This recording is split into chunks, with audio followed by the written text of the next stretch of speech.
Welcome to Paranormal Central, broadcasting live from Central California with your hosts Jeffrey Gonzalez and Alan Thomas. Broadcasting video worldwide at ParanormalCentral.net and broadcasting audio on the Dark Matter Network at ArtBell.com. Are you ready to witness something you cannot explain? I'm looking for you. You're looking for me. We have to decide what it will be. Can it be true? Can I believe the unexplained? Look into the sky, you realize you're not alone. Open your eyes, you can find the trails that control. Hello everyone, welcome back to another episode of Paranormal Central, broadcasting live from the bottom left-hand corner of the Nevada Triangle in a city called Fresno, California. Welcome, my name is Jeffrey Gonzalez. I am your host for the show. I'm also the founder of a group called the Sanger Paranormal Society, have been in existence for over 13 years now. I have a co-host to the right of me, Mr. Alan Thomas. Hey everybody, how you doing? And we have a special guest in the studio, as you can see. Who in the heck is he? He was on TV, 4th of July in Coney Island. Mr. Hotdog eating himself, Mr. Pablo Martinez Jr. How's it going? Yeah. So, Happy yeah, to be here. he was actually with the big guys munching down the hot dog. Coney Island, so anyways, I got him in here for two reasons. The main reason, this guy's a paranormal investigator. Who knew? And he eats hot dogs for a living. Yep. So we're going to talk to him about all that kind of stuff. So we're going to get into it and have some fun tonight. So if you're watching us right now on live stream, then obviously you're watching us right now. You can get us another way on the Dark Matter Digital Network. I said it right this time. Dark Matter Digital Network on the artbell.com website. We are being broadcasted live through them as well, worldwide. So you have two options. You can actually watch us right now on live stream, or go to artbell.com if you don't want to watch it, and you can pull up they have an app, free app, that you can pull up and you can listen to them live, or you can listen to us live on their network. So you got the best of both worlds. We're going to be showing some photographs tonight from Danny Valderrama, our Bigfoot reporter, and those pictures will be at the artbell.com website as well, so you will not miss anything if you're over there listening to us. You can go ahead and watch those pictures or look at those pictures. And follow us on the Bigfoot Report. So yeah, we're gonna have some fun tonight. I think everybody's been looking forward to Pablo's coming here, because we're gonna have a hot dog eating contest here in a little while, guys. I'm sick of hot dogs. Why are we doing this? Do you not know I just ate like 30 hot dogs in Coney Island? Now you want to do a hot dog eating contest? Abso-freaking-lutely. Yeah, so I know you're gonna kick my ass, dude. I know you are, but I think all our fans around the world want you to. Okay. So we're not gonna have like 30 or 60 hot dog eating. We're gonna have 5 hot dogs. Thank God. But we're going to see how fast he can pretty much eat them, and he already told me how fast he thinks he can do it. So I'm not gonna tell you. We're just gonna let you watch. But I'm gonna see if I can keep up. You're gonna watch Jeff squirm. Yeah, right. So later on, basically, we have a little table for him, and my desk, we're going to really quick put some black over it, and my wife is going to bring in some hot dogs for us, and Alan's going to say go, and we're going to do it like you see it on TV. What am I thinking? And that'll be in a little bit. Yeah. Not right now. No, so stay tuned if you want to see me puke on live TV. I can't wait for that. I got a bucket, literally. I got a bucket good. down there ready to go. So lovely. It's gonna puke across the world. So Pablo is like from Visalia, California. For those who don't know where Visalia is from, or Tulare. Tulare. I grew up in both cities. Okay, so and it's about an hour south of Fresno. Yeah. About, yeah.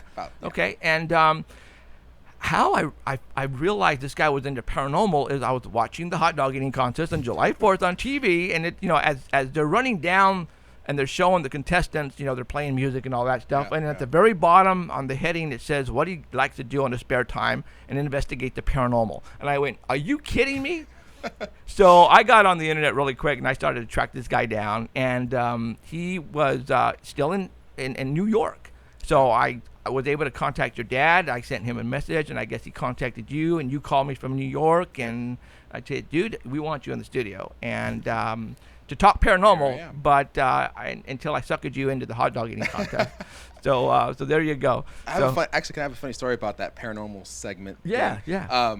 When we're getting ready for the contest, the sponsors ask us, like, give us some interesting facts about you. Okay. And so, they sent me an email. I sent them a couple things that, I bowled a perfect game of bowling. I bowled a 300 when I was 16. Wow. I'm a shrink as my profession. Really? Yeah, that's my profession. I'm a shrink. And then I was like, well, I investigate the paranormal. And so, but it was like a list. It was like 20 things of interesting things. And like I have a web toe is another one. Like he's really crazy. Wait. You have a web toe? I have a web toe. Oh, we got to see that. Okay, maybe you'll see it. so 20 things, and so when you never know what they're gonna pick, and so until you actually watch the broadcast, and then when I watched the replay of the broadcast, I'm like, oh, they went with the paranormal speak, which is kind of cool. I think Sports Illustrated said they wrote an article about me, and they said, why does this guy not have a show on TLC yet? I don't know why, but Well, hey, maybe that's coming. maybe I don't know. So maybe there are people watching us right now. So all right on. So Yeah, maybe we could get a ghost on the couch and you could analyze him. Absolutely. Wouldn't that be cool? Now so you're a shrink. Okay, so you can't hypnotize though. No, I don't do any hypnotize. That's not what I do. Okay. Thankfully, I wish I could, but Right. I'd probably win the hot dog eating contest. 'Cause I just hypnotized the champion, and I was like, "You're gonna lose. You're gonna lose." I never thought You're gonna about that. puke. and then I would just win. But unfortunately, I can't. I don't possess such That powers. that would be awesome. Can you imagine you winning every single year for just eating 6 hot dogs and everybody else That'd just be fainting awesome. and puking? You'd be be awesome. doing the Jedi mind trick. I know, like, right? You will lose. That's how it Yeah, is. yeah. So all right, well, This is not your we have a lot to contest talk about today. with Pablo, but first we're going to go ahead and get a hold of Mr. Danny Valderrama, who is going to be doing the Bigfoot Report here. So let me pull him up. Heidi is not going to be with us tonight. She has bronchitis. So, and living in Chicago, I can see how that can happen. So let's go ahead and get a hold of Mr. Danny Valderrama and calling him right now. Yeah, me and Danny went and saw the gallows Oh, I heard yesterday. about that. Yeah, I heard it was filmed in Fresno. Actually. Yeah. But it says it's in Nebraska, though, right? It's supposed to be in Yeah. Nebraska, but it's filmed in Fresno. And and filmed in Fresno and the guy. Hey, you there? Yeah. All right, cool. I didn't hear you. Usually you come up with this weird comment at the very beginning or Not Spell till you the say guest something. name I for never speak Twitter. before you. Oh, it's stop my it. handle. Yeah, spell your name real quick. Oh, Pablo, Pablo, and then Martinez, Martinez. You got it, Keith? Junior. Oh, type. Type it. Hold on. Oh, So I guess they're gonna what Keith's doing right now on the Art Bell is sending your name and tweeting over Art Bell Network. oh, okay, cool. So Awesome. so right on. Okay, so Danny, you're on. We got you right now, right? You there? Yeah, I'm here. Hey, Danny. Very enthusiastic, just like every week. Hey. What's up? Hey. So, all right, for all those who don't know, if this is your first time, we have Danny Valderrama, who's our Bigfoot reporter. He calls in and gives us, last week's monster news. So it could be anything. Mostly it's about I'm not on Bigfoot. vacation. When you're not on vacation, buy new vehicles. Yeah. Danny's gonna pretty much keep up the speed on Bigfoot stuff and ghost Bigfoot stuff and monster stuff. So Man, I'm glad you look that way. he sent me over some photographs. We're going to be showing them right now. And if you are at the artbell.com website, they are on the homepage marked Bigfoot Report with today's date. And you can go ahead and pull them up. They're numbered from 1 to 8 or 1 to 9. I'm not sure exactly how many pictures he sent me over, but I'm going to be showing those photographs right now. And he's going to go ahead and talk about them. So let's go ahead and get with it, Mr. Danny. And I'm going to go ahead and pull up picture number 1. And you are a go, dude. Okay, the first one's cryptid action figures. This Yeah. is from Gene St. Gene. This is just an update. I did contact him and let him know that we were going to be talking about him. Cool. And he had just landed in Newark. He just got back from a Comic-Con. He Comic-Con. was there all weekend in San Diego. And Right this on. is if you want to pre-order his set from Creature Replica. The pre-order is now a go, so you can start ordering. All right. And they run about $35 a piece. But if you want to get the set, it's about $140. And if you do order the whole set, you get a free T-shirt too. There's a picture of the T-shirt there, and it's the same T-shirt that Gene St. Jean usually wears. And it is about $30 for shipping. And if you are in the UK, you still can order them, and you just have to call or message them, and they'll give you the shipping rates for the UK. And remember, this is a pre-order, so they're not expected to ship it until January, February. And if they do get them sooner, they'll ship them out as soon as they get them. But it's probably been close to a year since he first told us about these. Yeah. Right. We had him on the air About a year ago. last year. Okay. Yeah. Yeah, I think it was about August. Okay. And it's a long process to get these done because you have to make the models, you have to make a test model, everybody has to approve it, and the hinges have to work, and the colors have to be just right. Everybody has to agree on the colors and the base that this thing stands on. So it takes about a whole year for the process to get through, and they're just about done. Right on. So now they're just being assembled right now. The average height's about 6 to 7 inches on these things. So Cool Gene beans. St. Jean, the next picture is Gene St. Jean with all of them.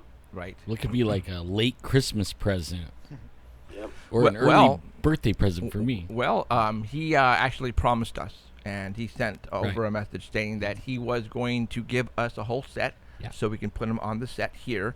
But A set for the set. A set for the set, Yeah. but it's not only going to be for here; it's also going to be for the TV set as well. That's where I told him, you know what? You send me a set, I will put it on the set for TV.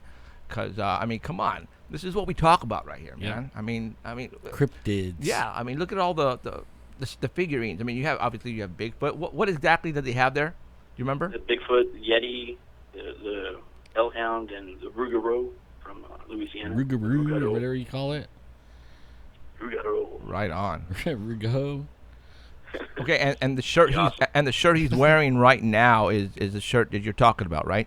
Yeah. Okay. Creature Replica one. Right on. Pretty cool. So get those ordered. Absolutely, guys. So I would place the order Sure. now. Is there a website that they can go to? I do have the link on the Art Bell page. Okay. It does have a link on it, and so does the Paranormal Central page. Awesome. So for those who are who liked us on the Paranormal Central Facebook page, you can go there. Or if not, go to artbell.com on the Danny Report, and the link is there. You can go there and click over and order them. I would. And when I load it on YouTube, I will put a link on the YouTube and also a link to Danny's report Okay. under the YouTube video. Right on. Okay. These never make it to stores. They usually get released to stores on a Tuesday, and there's buyers there that buy them all up. They do these for football and for any other sport. They usually buy them all up, and then they go to these shows and they sell them there for a higher price. Oh. So I think your best bet is to do the pre-order because you're not going to find them in stores. But they can keep on making them, though. I mean, they're just not Yeah. going to make a certain amount, and that's it. No, they're not going to make a certain amount, but even the football ones that they make, like McFarlane, Uh-huh. Gene St. Jean used to work for McFarlane. Right. He's the one that got them to put so much detail into them. He's Right. the one that started that whole thing. And when you try to buy the football ones, every Tuesday when they come out, usually you can't find them because the buyers are there in the morning Oh, wow. buying them all out for their shows, And eBay. Comic-Cons and all that stuff. Wow. Hard to find. Absolutely. So, okay, cool. All right. Well, I can't wait until this comes out next year. I'm thinking probably, what, February or March? Yeah, maybe even sooner. He's hoping it's going to be sooner, maybe before Christmas. Oh, that's cool. That would be good because that'd be some good Christmas presents right there. And I've been watching for him for like the whole year, Yeah. watching him do the process, and he'll show like the little models that they make out of clay and all that before it even gets to the. And he's really, he's good at what he does. It's really precise and precision and every Especially wrinkle. for not ever seeing one. Wow. He's like, you know what? Good point. Because, you have to go by what other people said they have saw in pictures. And Right. Because, nobody Yeah, that's really. what he did. He went by all the And native they're report. buff, just like how I saw. I mean, these dudes are like Right on. Okay. Can't wait for that. All right. Picture number 3. Right, the next one is this is from Arkansas, Cryptozoology News from July 9th. This is a boxer. He's a boxer/rapper. who spotted a Bigfoot in Arkansas. And this was in Fort Smith, Arkansas. Now remember, they have a number of sightings in this area. The Falk Monster, Legend of Boggy Creek, that's all from this area. And the Rugamaroo, or however you call that. Yeah. Ruh-roh. Yeah. 24-year-old Josh Spence. He was surprised when he saw a big creature. So what are we looking at right now then? It's just a file photo because he didn't have a picture of it. So Got it. This is just the picture that they put with the story. Okay, got it. That's somebody in a costume, obviously. Right. Just wanted to make sure. So he's 24 years old, Josh Spence. He was surprised by a big creature that he believed was a Bigfoot in his backyard. And this happened on a Wednesday morning in January around 9 a.m. And the official report in the article says that he went outside to smoke a cigarette. Now, I don't know where he lives, but he says in the article that he went outside to pee in the backyard, and he saw the bushes move, and it was a clear day. That was his exact statement. Now, if I'm in the backyard peeing, and I see the bushes move, I ain't looking up to see if it's a clear day. Now I'm putting the thing back in the sling, and I'm getting inside. So, by what you just said, Especially so in your you neighborhood. don't believe him then, or? It doesn't make sense because he says he saw the bushes move. Okay. And then he approached the bushes. Something jumped out at him, and this whole thing lasted about 8 seconds. He says about 450 pounds it weighed. It looked like to be like 6 foot 5 inches. So the eyes were bright brown eyes. He said almost red. The teeth were brown. He said it screamed like a bear as he screamed like a girl. He felt threatened. He ran inside and he grabbed his gun. And when he came back outside with his gun, it was gone. There's nothing on the hair color, nothing if they found footprints. We don't know what size the bushes were, that it could hide in the bushes. Nothing about odors, anything like that. Right. But at the end of the article, it's just him promoting his album, his rap album that's coming out. By the way, He said he's going to be the next Eminem, but I think he should hold out for Snickers. I think I would have died if something would have jumped out screaming at me out of a bush. You would have pissed all over yourself. Worse than that, man. I would have fell over dead. You know. I mean, we go out looking for these, and I already know. Right. I know what I'll do.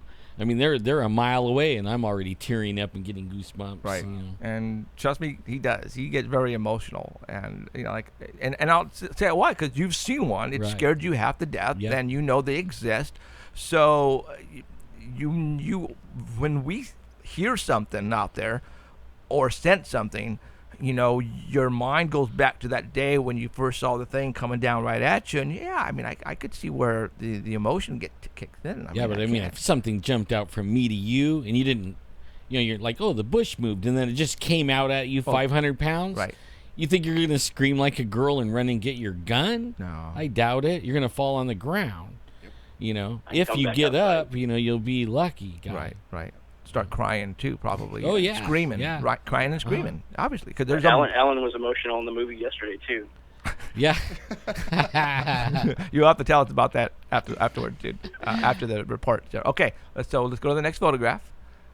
I want you to stay on this first picture until I tell you to go to the next one because there's a long story here. Okay, go. Ooh. All right, go for it. And this was Cryptozoology News, June 30th. It's a Pennsylvania researcher says that he captured a clear picture of a Bigfoot. Now, this Pennsylvania Bigfoot researcher released a picture that he says is a clear face of a big-eyed monkey-like animal in the southwest part of Pennsylvania. He has his own YouTube channel, Dr. Squatch. And he's in the Dr. Allegheny Squatch. County part of Pennsylvania. Johnson, is it? And this thing is this picture is from a 21-minute video that he took in May, and it's on the Art Bell page, and it's also on the Paranormal Central page. So you can take a look at the whole thing, but we have it set to start right at the 10-second mark where the picture was taken. And he says that this picture is just a still frame that he took from the video. And he says that he saw the thing while he was videotaping, and he found him in many dens earlier in the day. So it's an undisclosed wooded area, just like it's always is. But he said in the video you can hear a lot of noise. So he's obviously near a road or a lake and the noises that you hear on boats or something. But it's hard to get the thing when you're looking at the picture there. It's hard to figure out what you're looking at. Right, because we're trying to do that right now. We're going, Waldo? Where's Waldo? Yeah. It I'll kind explain of it looks in a like second here. a log with the mushrooms growing on it or something Or under a the. badger. Could be. Yeah. You're gonna I freak think out. I Oh. see an eye. Okay, well, now I see, I see the actual, it's an actual tree laying on the floor, on the ground, and Yeah, it's you'll- hollow. You'll trip out when you see this in Okay, a second. all right. Trip me out, In dude. the video, he wanted you to see the video too, so you know that he didn't put the thing in there. It was in the video. The video really starts to shake. You know, when you zoom in on something, the video could be fine, but as soon as you zoom in, the video starts to shake. Right. So you don't need to take a tripod with you. He's saying, sorry, I should have brought a tripod. All you have to do is find a tree, put the camera against the tree and lean on the tree, and you got a stable picture. Right. So it gets really crazy and you almost get sick looking at it, but it's the actual video from where this picture was taken. So look at the picture. Okay. You can kind of see right in the middle, you kind of see two faces. One dead center and then one off to the right a little bit. There and Uh, there. That's probably Okay. just pareidolia. Okay. Yeah. Right. That's what I see. I'm too. definitely experiencing pareidolia right or now, whatever, yeah. meaning Uh-huh. we are making whatever's there into a face. I never seen a Bigfoot in a log, but we'll see. Okay. All right, so here you go. Look at that middle stick. Okay. It'll stick. Right there. Just look halfway down, All right. Which is middle of the stick, just dead center. right there. Okay. And on each side of the stick, there's two dark areas. Okay. Right there and right there. And he's saying both those sides are eyes. I see one eye, I think. All right. Now notice all those branches that are there. Yeah. They're either going horizontal or vertically. Okay. You kind of look back at the whole thing. It kind of looks like a cage. Some of them are kind of interwoven. Okay. Kind of like might be a shelter. Oh, you think like maybe Oh. it made it, huh? Yeah, maybe something made it. You know what? I Yeah. didn't. I understand what you're saying. Yeah. These Kinda looks like a twigs cage that are when you going look at across it. like this, and It looks like something they did on Gilligan's Island. or and something. if you see this particular twig right here, the bark has been peeled off, like it's been. Oh, wow, Jeff, good call. He didn't say anything about that. I just noticed that on there. Liar! I And just then told you when about you it. see where the eyes are, I don't know if that's debris, the branches above where the head should be, but it kind of looks like a coned head, like it's just a massive head sitting there. The coned head. I thought it was a gerbil sitting I on got top it. of the log. I or got to go something. take my meth right now in order for me to see that. Because I don't. Could be debris on the I head. don't see it. Sorry. It's just like in a cave kind of area. Yeah. Okay. But here's something else I saw. All right. If you follow that same branch again, The middle one. yeah, the middle one, Okay. come down to the bottom, Okay. follow the branch all the way down to the bottom where the other one goes horizontally across it. Okay. Right here. Okay. Yeah.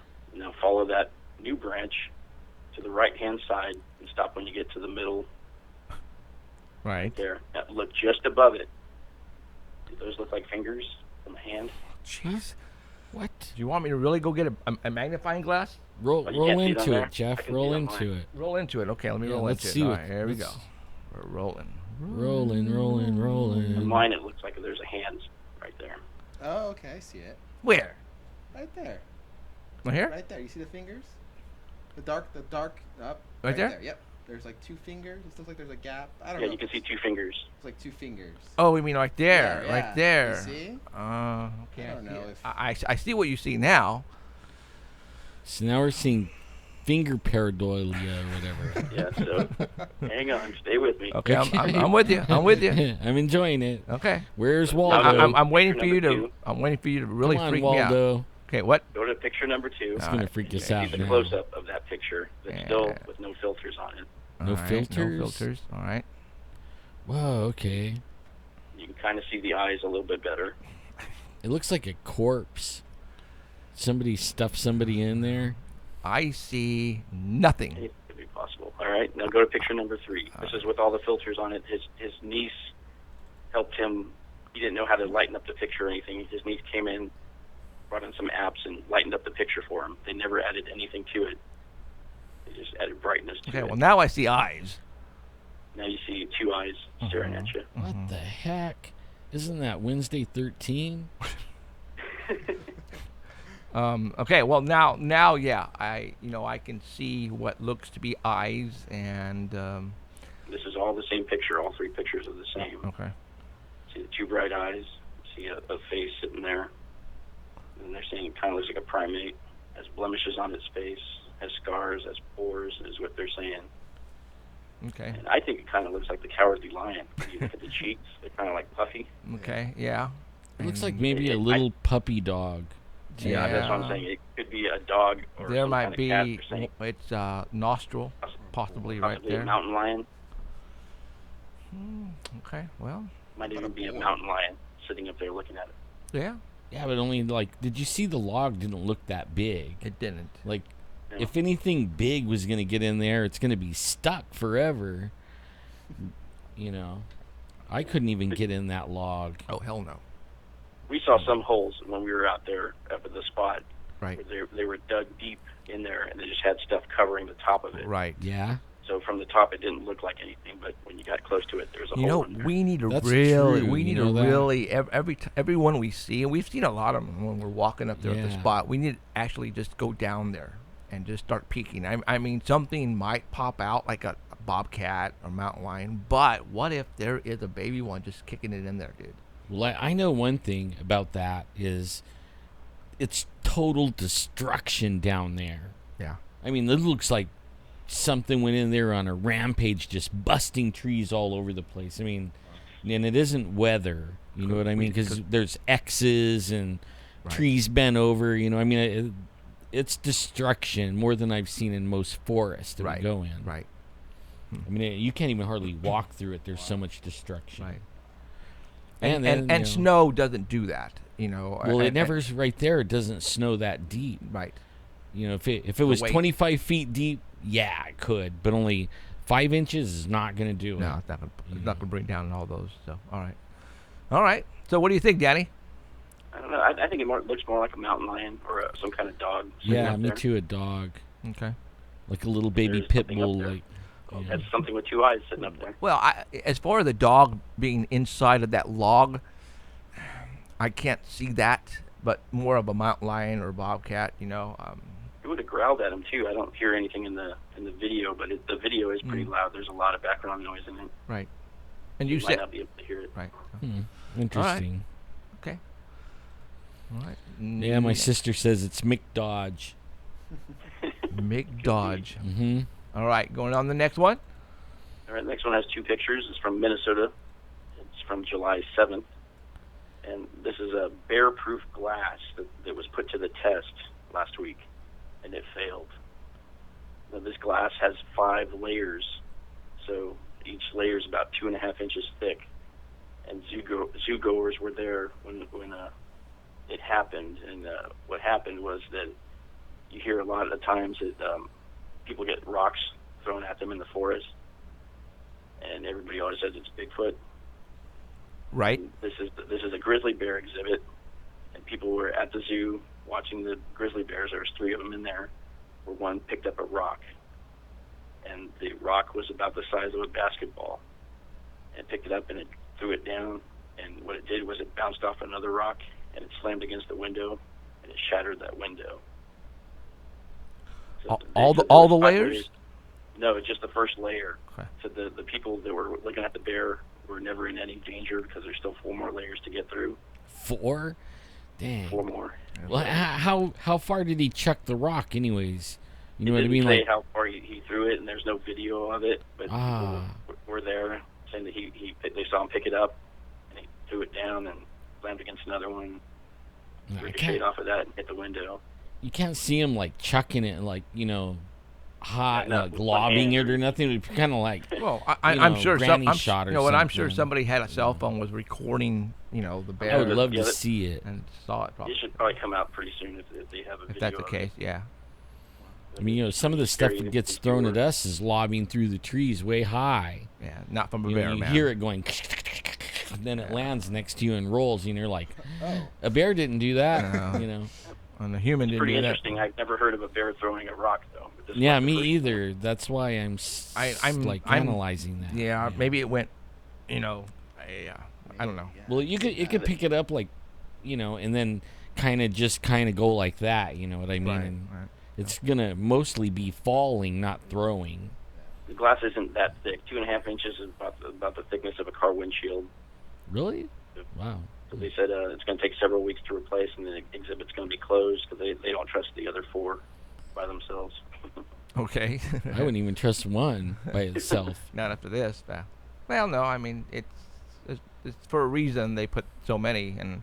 Right. Yeah. So. Right. Kind of like when I went to the Sears Tower, and they have like 3 or 4 layers of glass there too, and somebody shattered one of the layers when they stepped out on it That's scary. not too long ago. That's why I don't do that. I'm afraid of heights as it is. So. All I right. do have one report that didn't have pictures or anything, but it's kind of like something that just happened. This was Les Stroud, and a couple of days ago he was in an accident. He was filming out in Mongolia, and they were driving back to their camp on July 10th, and they were in a Toyota Land Cruiser, and it was about a 7-hour drive. That's funny. That's funny. He's So lucky he's there trying was to an get back to X-ray machine. Vancouver. Really? Man, I've been in some countries where, like, you are in trouble. I mean, there's no doctor for 3 days drive. What are they doing out there? He's Being an filming idiot. Survivor Man Mongolia. Where now that's been canceled. Craziness. That's what that Trying to is. get back to Vancouver. He's trying to get to the hospital in Vancouver, where he's from. So it's taken him about 2 days to get back to where he's at. He's in extreme pain. He says he's gurgling. He has gurgling in his throat and hurts to breathe at all. And he's just in great pain. So he's trying to get back. Everyone's telling him, get to a hospital wherever you are. Yeah. They're saying something about, remember Steve Irwin. So I don't know if he delayed his treatment or what, but they're saying that there might be something more wrong with him. So Crazy. we'll wait and see what happens with him. Okay. Right on. All right. Is any more information there, Mr. Danny, or that's it? Just the movie, you got to go see it. Oh, that's right. So, Yeah. so you took Alan to go see the gallows yesterday. Yeah, we went down to the gallows, and they have the gallows set up right in the lobby there. Yeah, they did. I wanted to like grab somebody and see if it really worked at the but, Maya you know, Theater, right? There wasn't anybody Theater. volunteering. You know, it was like, can't saw you just it with stand up there Atmos and put the sound. rope? You Yeah. know? And how was the sound because of that new That was system? incredible. Wow. Yeah. Yeah. That It was was loud. Yeah. It was that Atmos sound, so Yeah. you had speakers on the side of you, above you, all around you. But there was one scene where somebody was walking on the roof or above the characters, Oh. and you could hear the footsteps. On top? You could hear them start From in behind front of you. the theater, Oh, and then you could hear them walk towards you, and they stop like right above you. Whoa. That is so That is cool. awesome. That is You got to very go cool. see it at the Maya Theater with all the speakers. Okay. It was good. They did like a pre-movie. You know how they do the little things before the movie, Right. and they showed how the speakers work and everything, Mm-hmm. and you could hear this jet coming from behind you, and then all of a sudden it just ripped right over you, and then over the screen. You know, it was like whoa. It was like whoa. You know, that was bad because you could hear him like coming from behind you. Way back there. Yeah, and birds. They had birds, you know, in the forest and everything. It was like sound like a jungle in there all around. Wow. It was good. And they had somebody from Tremendum Pictures there too to introduce the movie. Yeah, that was interesting, huh? Yeah. That was Yeah, cool. he was like a producer or something. Right on. So. All right, Mr. Danny, thank you very much, sir. All right. And we'll talk to you next week. Good luck with the hot dogs. Thanks. Yeah, everybody will be Dude. tuned in for this. Thanks, dude. So, all right. It's gonna be cryptic. Yeah. So, all right, Pablo. What's up? Yeah. Where do we even begin here, Mister? Well, let's talk about really quick the hot dogs, and then we'll get into the paranormal because you have been investigating the paranormal for a while, and I Yeah. definitely want to talk about all Absolutely. that stuff. So, hot dogs. I mean, how in the heck did you get started doing this, dude? Actually started about my 25th birthday, so about 5 years ago. I started doing some food challenges. I watched a show called Man vs. Food. I think a lot of people have heard of it. It used to be on the Travel Channel, and I was like, oh, I can do that. And then I drove up to Fresno, and there's this place up here in Fresno. I don't know if you guys heard of it. It's called Batter Up Pancakes. It's like a breakfast place. Yeah, I think I heard of it. Yeah, they have like pancakes and like breakfast stuff. Well, they have this like giant pancake. It's like the size of a pizza, like a large pizza, and then like a 12-egg omelet on top. Whoa. And so prior to me going, there had only been 2 other people I've been able to finish it. and there's been like 100 tries, and so you pay like $40, and then if you win, you get your money back. And so I remember going up there, and the lady's like, "You know what you're doing, right?" And I'm like, "Yeah, I know what I'm doing." And so, and the other two people who completed were professionals. One of them was Matt Stoney, who actually won the contest this year at Coney Island this year. He's Okay. the #1 ranked guy. So, so I ended up doing it in like 36 minutes, something like that. And they gave you 45, and people were like, "Oh my God, that's amazing!" And it was awesome. And so I kind of, after that, I kind of was like, "Oh, I was pretty good at this." So I started doing more challenges. I met other people from Southern California.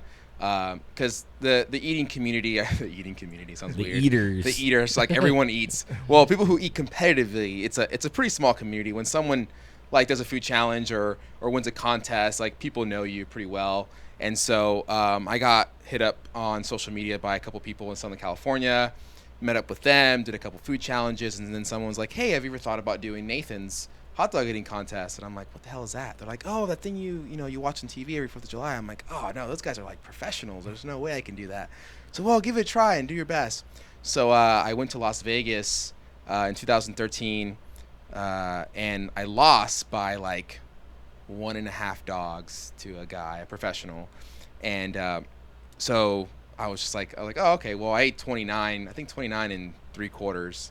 My first contest. Man. And so the guy from what's called Major League Eating, that's the league that we're a part of, was like, "Hey, you did really well. Like, we want you to do another qualifier." So I flew out to St. Paul, Minnesota, like literally on a Saturday, went to Minnesota, ate a hot dog eating contest on Sunday, and flew out Sunday night. Like, it was ridiculous. And so I ended up winning that qualifier, and then I went to New York the 4th of July and competed there my first year. And so I've been doing it ever since. Wow. Now, obviously, you were there this year 'cause that's how I found out. I mean, you've been there for the past 3 years. Yeah. But what really caught my attention was the heading underneath your, and you were telling us about this before the show. They wanted some information about you. Yeah. And you filled out a form telling them about you. And what did you write on there? I wrote like tons of quirky stuff. Like Right. I'm a shrink. I bowled the 300 game in bowling when I was 16. I have a web toe. Stuff like that. Like I just named off just random things, and like I said, they don't really tell you what's gonna be on there. They just kind of like, "Okay, thanks," Right. and then you don't really know until like you watch the replay of the broadcast, and I'm like, "Oh, okay, they went with that. That's awesome." And so, which is something that's kind of cool because like all the other stuff that I wrote down is kind of trivial stuff, and the paranormal stuff is actually that I am. I'm involved with. I would like to be more involved in it, but Right. when I have time. But yeah, so something I'm passionate about, and I actually do it. So it was cool. So that's how, like I said, that's how I found out what he did. The word paranormal investigator spare time came up beneath his name. Yeah. And then I got on social media and I contacted relatives, and boom, boom, boom, now he's here. So he knows a lot of people that we know, which is kind of cool. Small world. Yeah. Tulare, Fresno, Yeah. Visalia. Everybody knows everybody in this field, and you and a couple of your relative cousins, I guess. Yeah, cousins, yeah. Cousins, and you guys go out and investigate hauntings, basically. Yep. And that's what. How long have you guys been doing this? About 5 years, I believe. Yeah, I think we started in 2010. Our first investigation was actually here locally at the Wolf Manor, Manor. when it was still around. Right.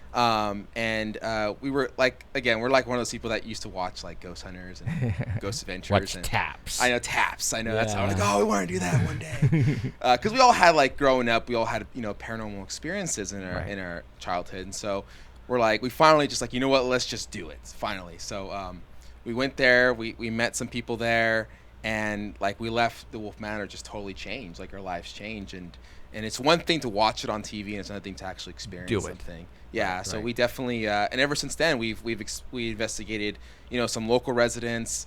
We've done the Washoe Club in Virginia City, the USS Hornets, the Cool. Linda Vista Hospital before it was torn down. I believe now it's torn down. I heard down in LA. We've done the Preston Castle. I'm trying to think of other places. Yeah, so we got tons of stuff, and it's just been a really cool ride. Cool deal. doing that. Have you guys gotten anything on as far as EVP, or have seen anything? Or? Yeah, definitely.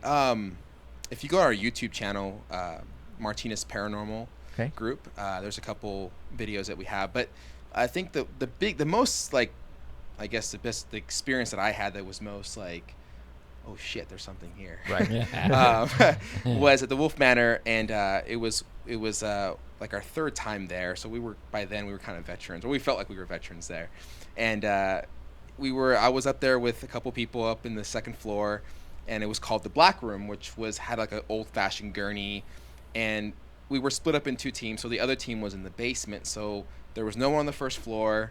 We were on the second floor. The other team was in the basement. And at one point, the team at the basement starts hearing footsteps on the first floor, and so he calls me on my walkie-talkie, my cousin, and asks me if we're moving around up there, and I'm like, we're like sitting still. And as soon as this is what he exactly said. Hey Pablo, are you moving around up there? As soon as it ends, I just hear like this really loud like giggle, like a girl giggling, like hee, and so the other people that were with me, they all heard it live. So it was like, oh, like what did I just hear?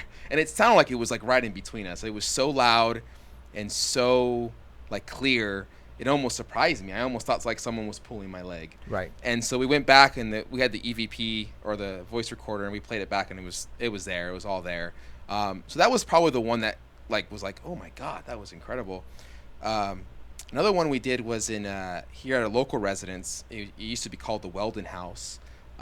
Joy Anderson used to rent it or own it, and now I think it's been vacated. But we did an investigation there a few years ago, and we caught this really loud EVP, like just extremely loud. It sounded like a woman who was like crying out for help. It was so loud. It was so loud that we were talking in the background, and it overpowered our voices in the background. Whoa. It wasn't one of those and ones. you could hear it with your ears. It wasn't like that. We didn't hear it live. Like we didn't. Wow. None of us heard it live. And that was the crazy thing, was that when we went back and reviewed it, none of us said anything. Like we were just like, oh, like just continuing our conversation. Right. But it was so loud on the recording. It was just like, I think we called it the crackle. I don't know why we called it the crackle, but it was so loud in the recording that it overpowered our voices in the conversation. So usually some EVPs will get like whispers, like hello, or like just faint, like little voices. This one was so loud. It wanted you. It was like put its face right next to the microphone. No, it wanted it to hear you to hear. Absolutely. I'm here, or just like help me. I don't know. It was a very creepy experience. And then the last time we did an investigation was at the Washoe Club in Virginia City, and that was just us three. Usually we have other people join us, so it's usually like 5 or 6 people. This was just us three, and the Washoe Club is huge. It's like 3 stories. Really creepy. We went on a Tuesday night because we didn't want like the weekend crowd to come in, like because I know they have some saloons there and people like hang out and party. Like that town shut down at like 7:30. Wow. Like there was just no one there. It literally is a ghost town at like 7:30 at night. And we investigated. We had the whole place for the whole night, and I swear, like within the first couple hours, we were just hearing noises. At one point, like it sounded like a chair was shifted over, and it was just dead quiet. Most places, like the Wolf Manor, the thing about Wolf Manor was it was right next to Clovis Avenue, right? So it's really loud. Tons of traffic going by all night long. People talking when they're walking by. Yeah, so like that was the only annoying part about the Wolf Manor. But the Washoe Club, I mean, we would sit there in silent and you wouldn't hear anything, like not even a creak, and then all of a sudden you just hear like this, like, okay, what was that? You know, like just like incredible, really creepy place. I don't know if it's just the atmosphere of just us three being in there, but right. it was intense. Wow, Definitely. that's cool. So obviously, ghost hauntings is what you guys started off with. Yeah. Now, we had you in here talking beforehand, and when someone is into the paranormal, you're into everything. Yeah. I mean, come on. I mean, Absolutely. it's just not ghost. And when we started, I started just in ghost first, right? Until you figure out that, wait a minute, I know now somebody who is into, like we were saying, monsters or UFOs. And, we were talking beforehand that, all that is here. Visalia, Tulare, we get a lot of reports of UFOs over Visalia, dude. Yeah. And Tulare. I get calls all the freaking time. And only because Lemoore is there. Oh, and people are saying that they're testing some crazy stuff coming out of Lemoore.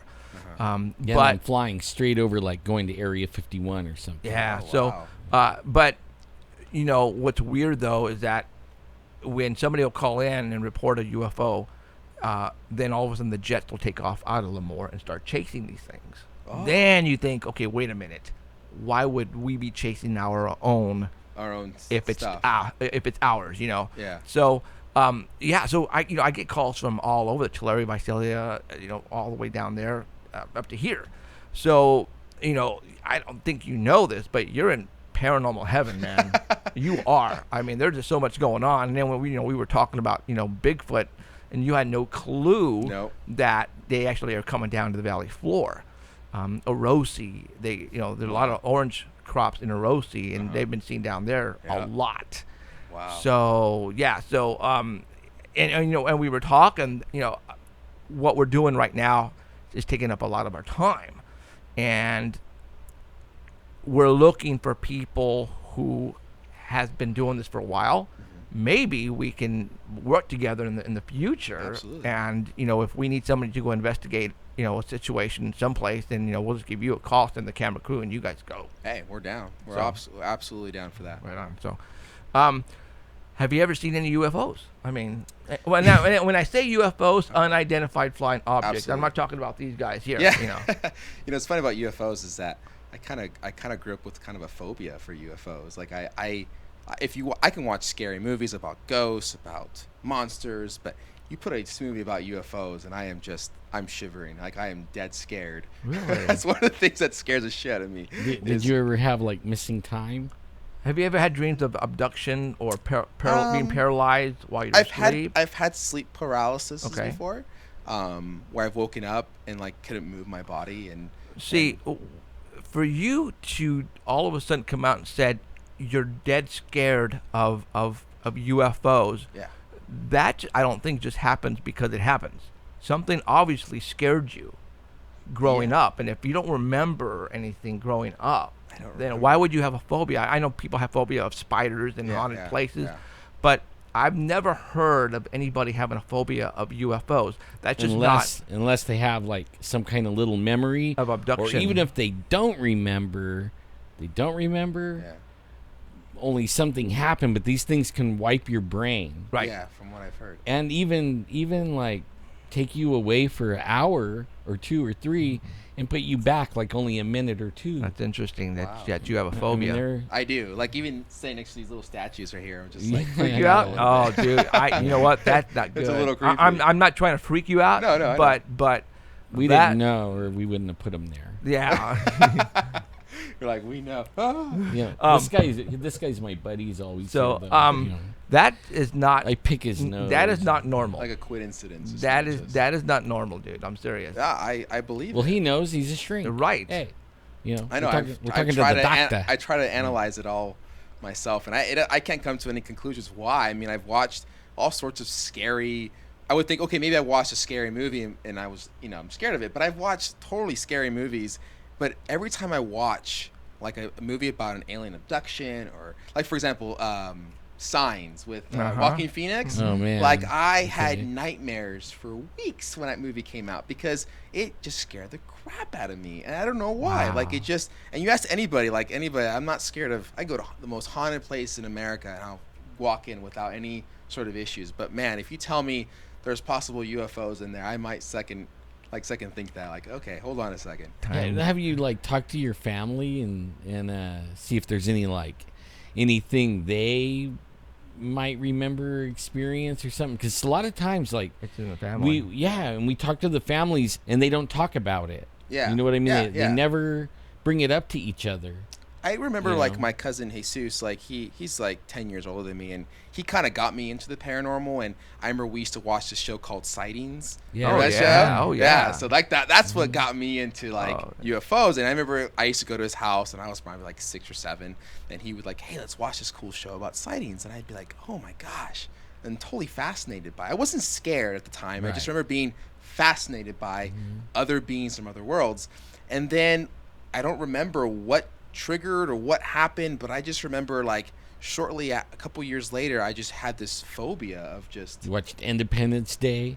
Independence Day wasn't so much. I wasn't so much scared about that because I don't know. For me, I just saw it as like an action movie, Right. Yeah. But like Signs and like what was it called? The fourth contact? Oh, yeah, What was yeah. it called? Um, The girl from Resident Evil, Right. who plays a psychologist from Alaska. It was like the fourth the kind. fourth kind. Fourth kind. The fourth kind. Something Yeah. like that. Like different. Yeah, that was just like totally intense for me.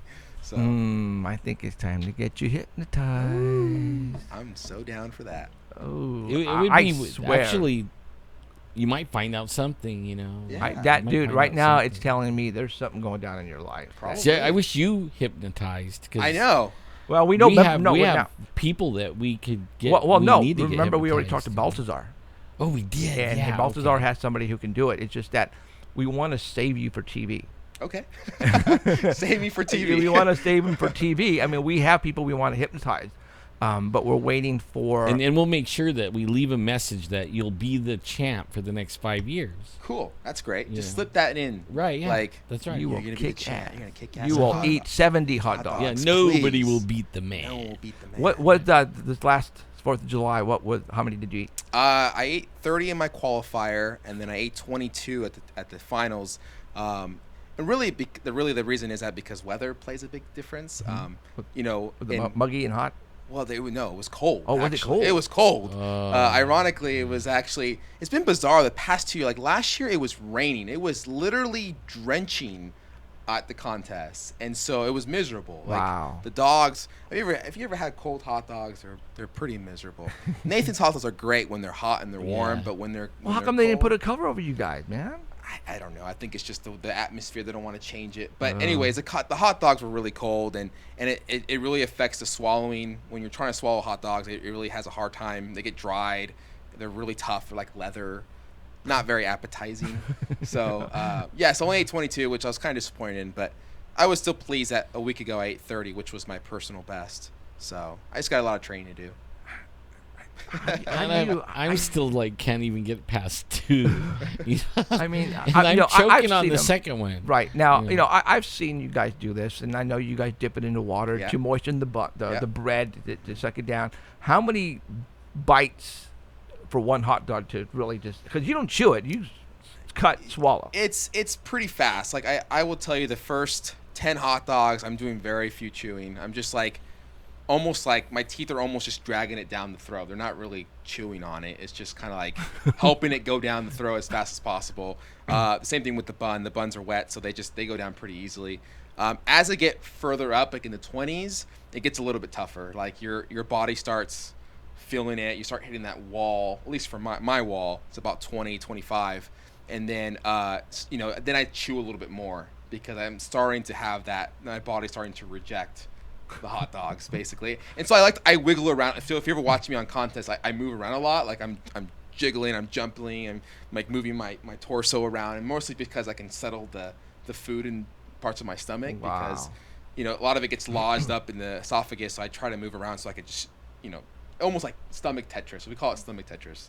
We try to shift it in different places of our stomachs. Do you like a couple of days before eat big meals, to like stretch it all out? Yeah, And so like 3 days before the contest, we'll have like a really big stretch meal, Right. and it's a combination of a lot of food and then a lot of water. Right. So we'll eat like usually I'll eat about 6 or 7 pounds of food, and then I'll top off with like a gallon of water. in, Yeah, like, man. a minute or so. And so then I look like I'm like 8 months pregnant, really. Right. And then so I let that digest and go through, and then I'll fast for like 2.5 days of I'll just do pure liquids like water and protein shakes up until the contest. And So your then- stomach doesn't tighten up, No, exactly, because if you just go in there completely starving, right? then your stomach can't expand.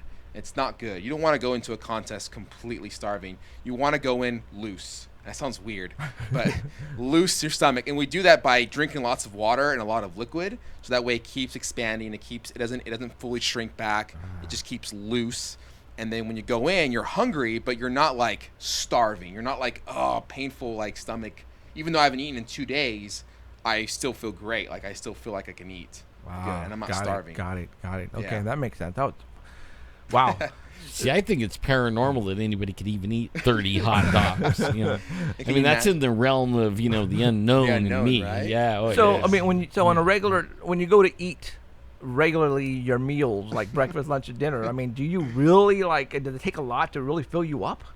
I could. I mean, I have good control over my eating. Like, I know that if I continue to eat like that for long periods of time, it's not only is it detrimental to my health, but my figure. So I do work out a lot. I do watch what I eat throughout when I'm not eating in contests. So yeah, it's a balance. You can't eat like that all the time. Right. And so when I go out to eat, dinner with my family or friends, like I eat a normal portion like everybody else. I don't eat like that all the time. Now, if someone's like, "Hey, man, I'll bet you $100 you can't eat all this," I'm like, "You're game. Give me your $100 right now, because we're gonna lose." So I always joke around with a lot of my friends. I'm like, "What's life after competitive eating?" And I go, "Yeah, you're probably gonna see me at some bar, like hustling people. Exactly. Like, hey, I come in there. Hey, you guys look pretty big. I bet you can eat out both of you. $500. Like, oh, whatever, shrimpy. And then I'll just out eat them under the table and like walk away. So Dude, that's awesome. life after competitive eating. I was gonna say, no. I think it's time to get that on film and do it now. That would be awesome. That would be awesome, for right? TV, for like TV. competitive eating, hustling. So, Now we were talking about that. You really can't do that though. Well, no, I take that back. If it's something just for fun, It's not a contest. No, it's not a contest. We are contracted through a league. I know it's hard to believe, but actually, There is a competitive league. eating, Major League Eating is MLE. There is actual league. We actually are contracted by them. There's contracts you Yeah, signed. there is and- contracts that we sign. I'm ranked 21 in the world by Major League Eating, and so there is a ranking. So, but they own exclusively my rights to eat. I mean and competitively. So if I, did a contest, I wasn't sanctioned by them. I wouldn't be able to do that. But anything else I can do, I could still work where I want and do everything else. Sure. It's just that specific part of my life. Did you get free Nathan hot dogs for life or anything? No, I wish. I know it's a sham, sucks. but it's Those are pretty good hot dogs. they are. They're the They ones are. I buy. They're Right? good. They're expensive. Yeah. But they're good. They're worth Either it. that or Hebrews. Is that what Yeah, they call Hebrew them? National. Mhm. Yeah, those are good too. Yeah. Huh. Well, if my sponsor's listening, Nathan's is better. Nathan, I was Yeah. gonna say Nathan is the bomb. Nathan's always better. Nathan's better than Nathan all is the hot dogs. bomb. I'm just gonna say that. Now the Please. guy who's announcing it on George Shea. is he who is it just, He's the president of our league. So he's George Shea and his brother Richard Shea. They own Shea Communications, which is a PR company.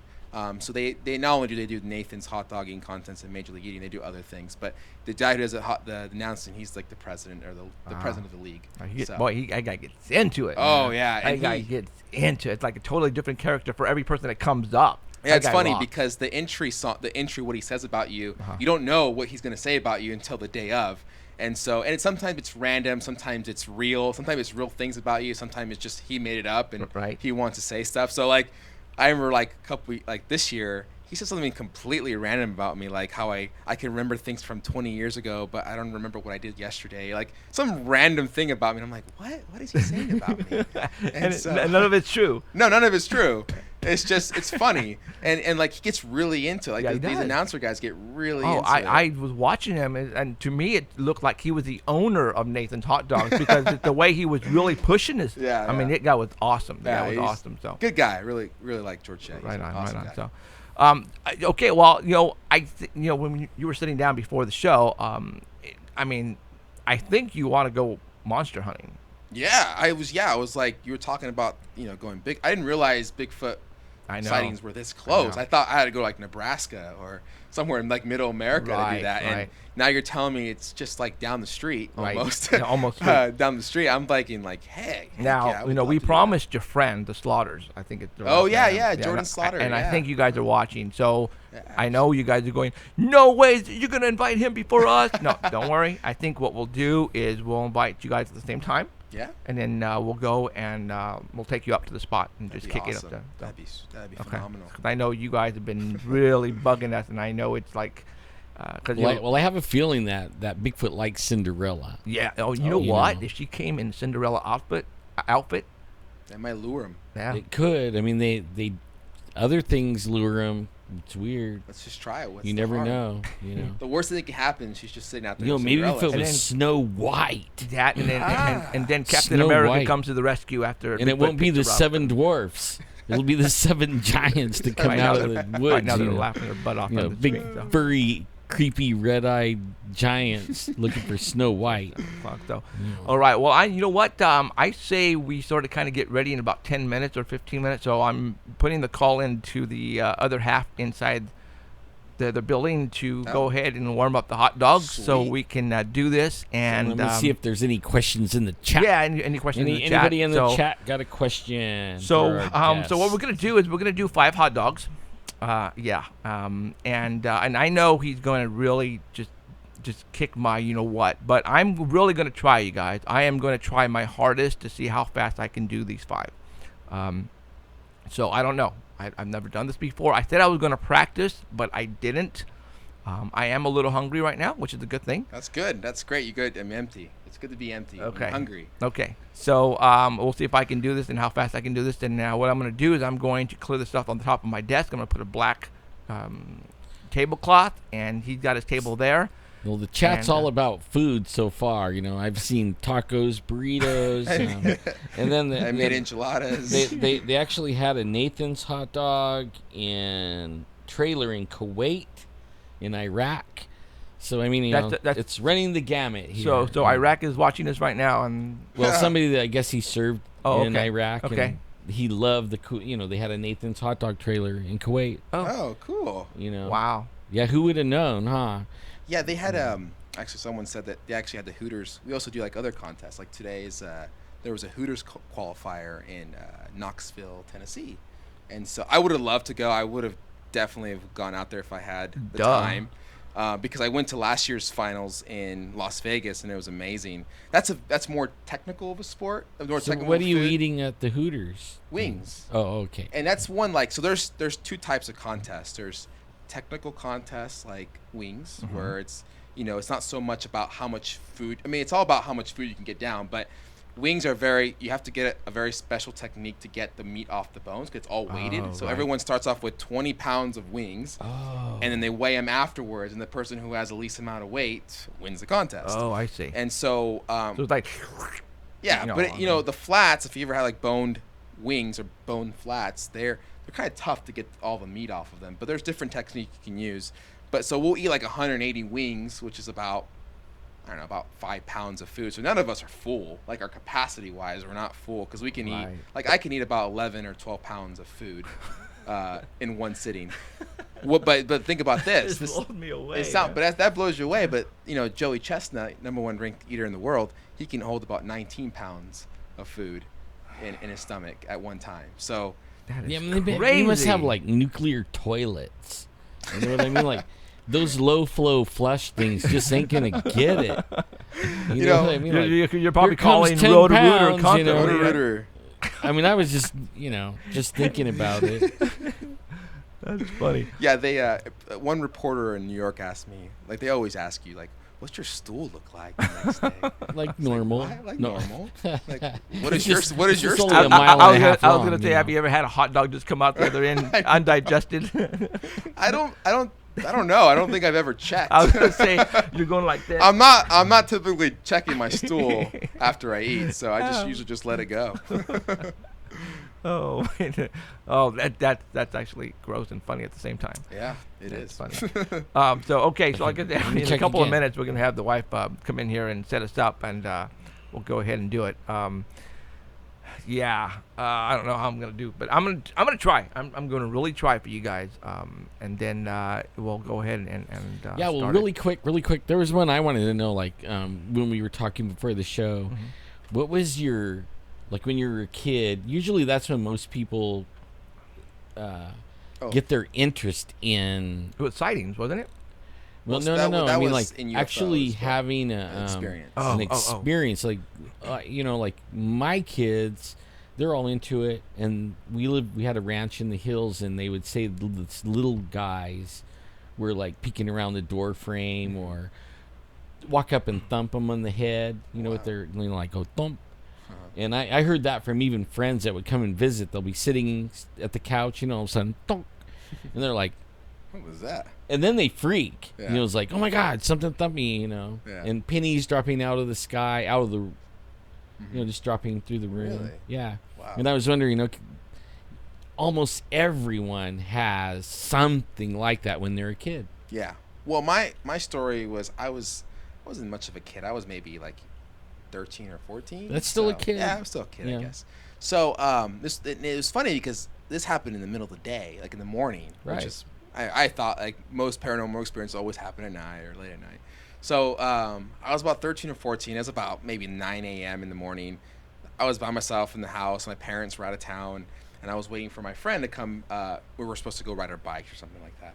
And he lived around the corner. So I'm waiting there, and there's a couch that's next to my front door, my parents' house, and I was peeking out the window, just kind of like waiting for him to come around the corner, and then I just remember, like, if it sounded like someone was running up behind me on carpet, like how you're like just footsteps, like running at me behind me, and I thought, oh, it's my friend, like Right. he somehow snuck in, now he's trying to scare me.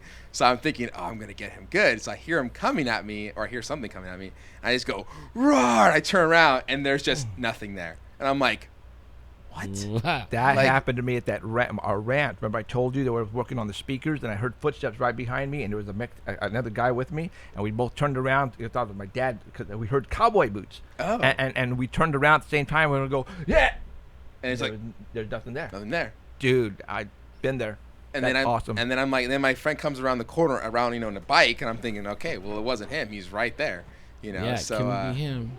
yeah, and so that's kind of like that first experience where I'm like, okay, that was really weird. And I shared it with a couple people, and people were like, oh, you're crazy, and like you're just hallucinating. And I said, no, I'm like, I don't I think was so. wide awake. I had been Yeah. up since like 7 a.m. that day. It wasn't like I was kind of like, kind of half dream state. Like I was wide awake, waiting for him to come, and then that happened. I'm thinking, that really freaked me out. And Yeah. then a couple nights later, actually, I was home by myself again. This time it was at night, and my parents I think they went to watch a concert or something, so I was by myself, and it was like 9, and I just remember like being in the living room, and I just kept hearing the doorknobs jiggle, and I'm like, is someone trying to get that's in? a creep out. And I'm like, Yeah.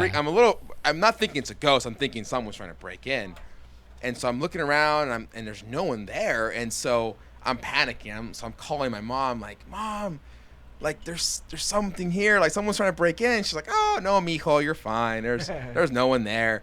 And it happened all through the night. Like it would change. It would go from like the front door to the garage door, and the garage is closed.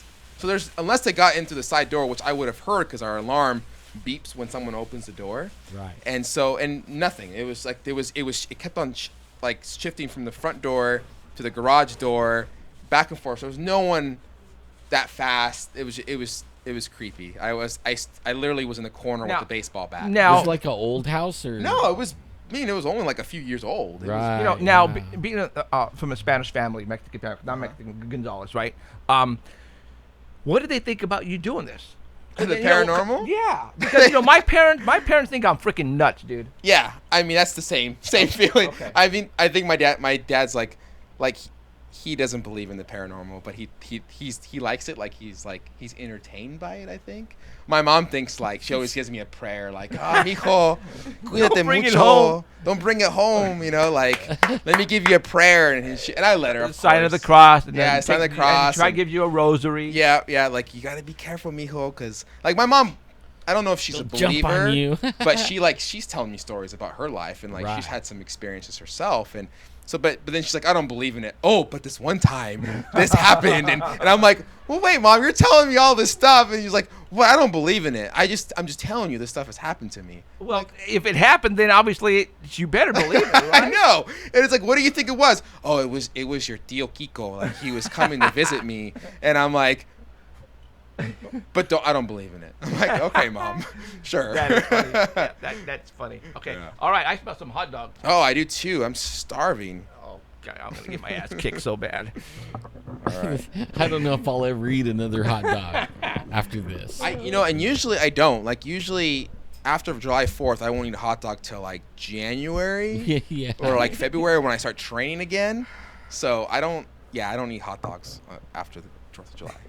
Most people's like, what's in that dog? Like they don't even eat it because they're afraid All of right. what's Oh in yeah, it. yeah, nitrates. Okay. So if you are listening to us at Art Bell right now, obviously you're not going to be able to see this, I'll but give it's them going a to be archived. play-by-play. Yeah, it's going to be archived, so you can come back and watch it later at the live stream. So anyways, We got a couple of aprons, especially aprons made. You know, so we're gonna put those on real quick. Yeah. We have their Paranormal Central. Too bad they're white.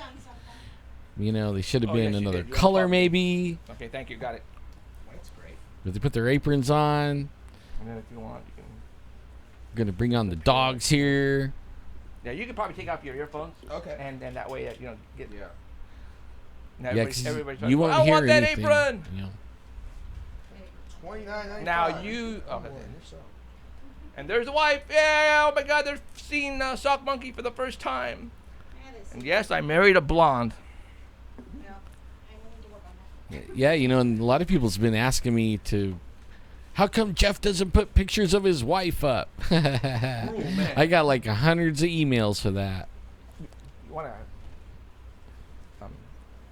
grab those two right there so we can eat. Well, those are, we're gonna eat the hot dogs off of that stuff. We can make a mess, but you can. They're just gonna put- make a on mess. that anyway. Yeah. You know, really, Jeffrey shouldn't be behind his desk. I'm gonna split it. Because, you know. See, this is good. 'Cause I don't want to put them too full because when I dunk them, I don't want to overspin them.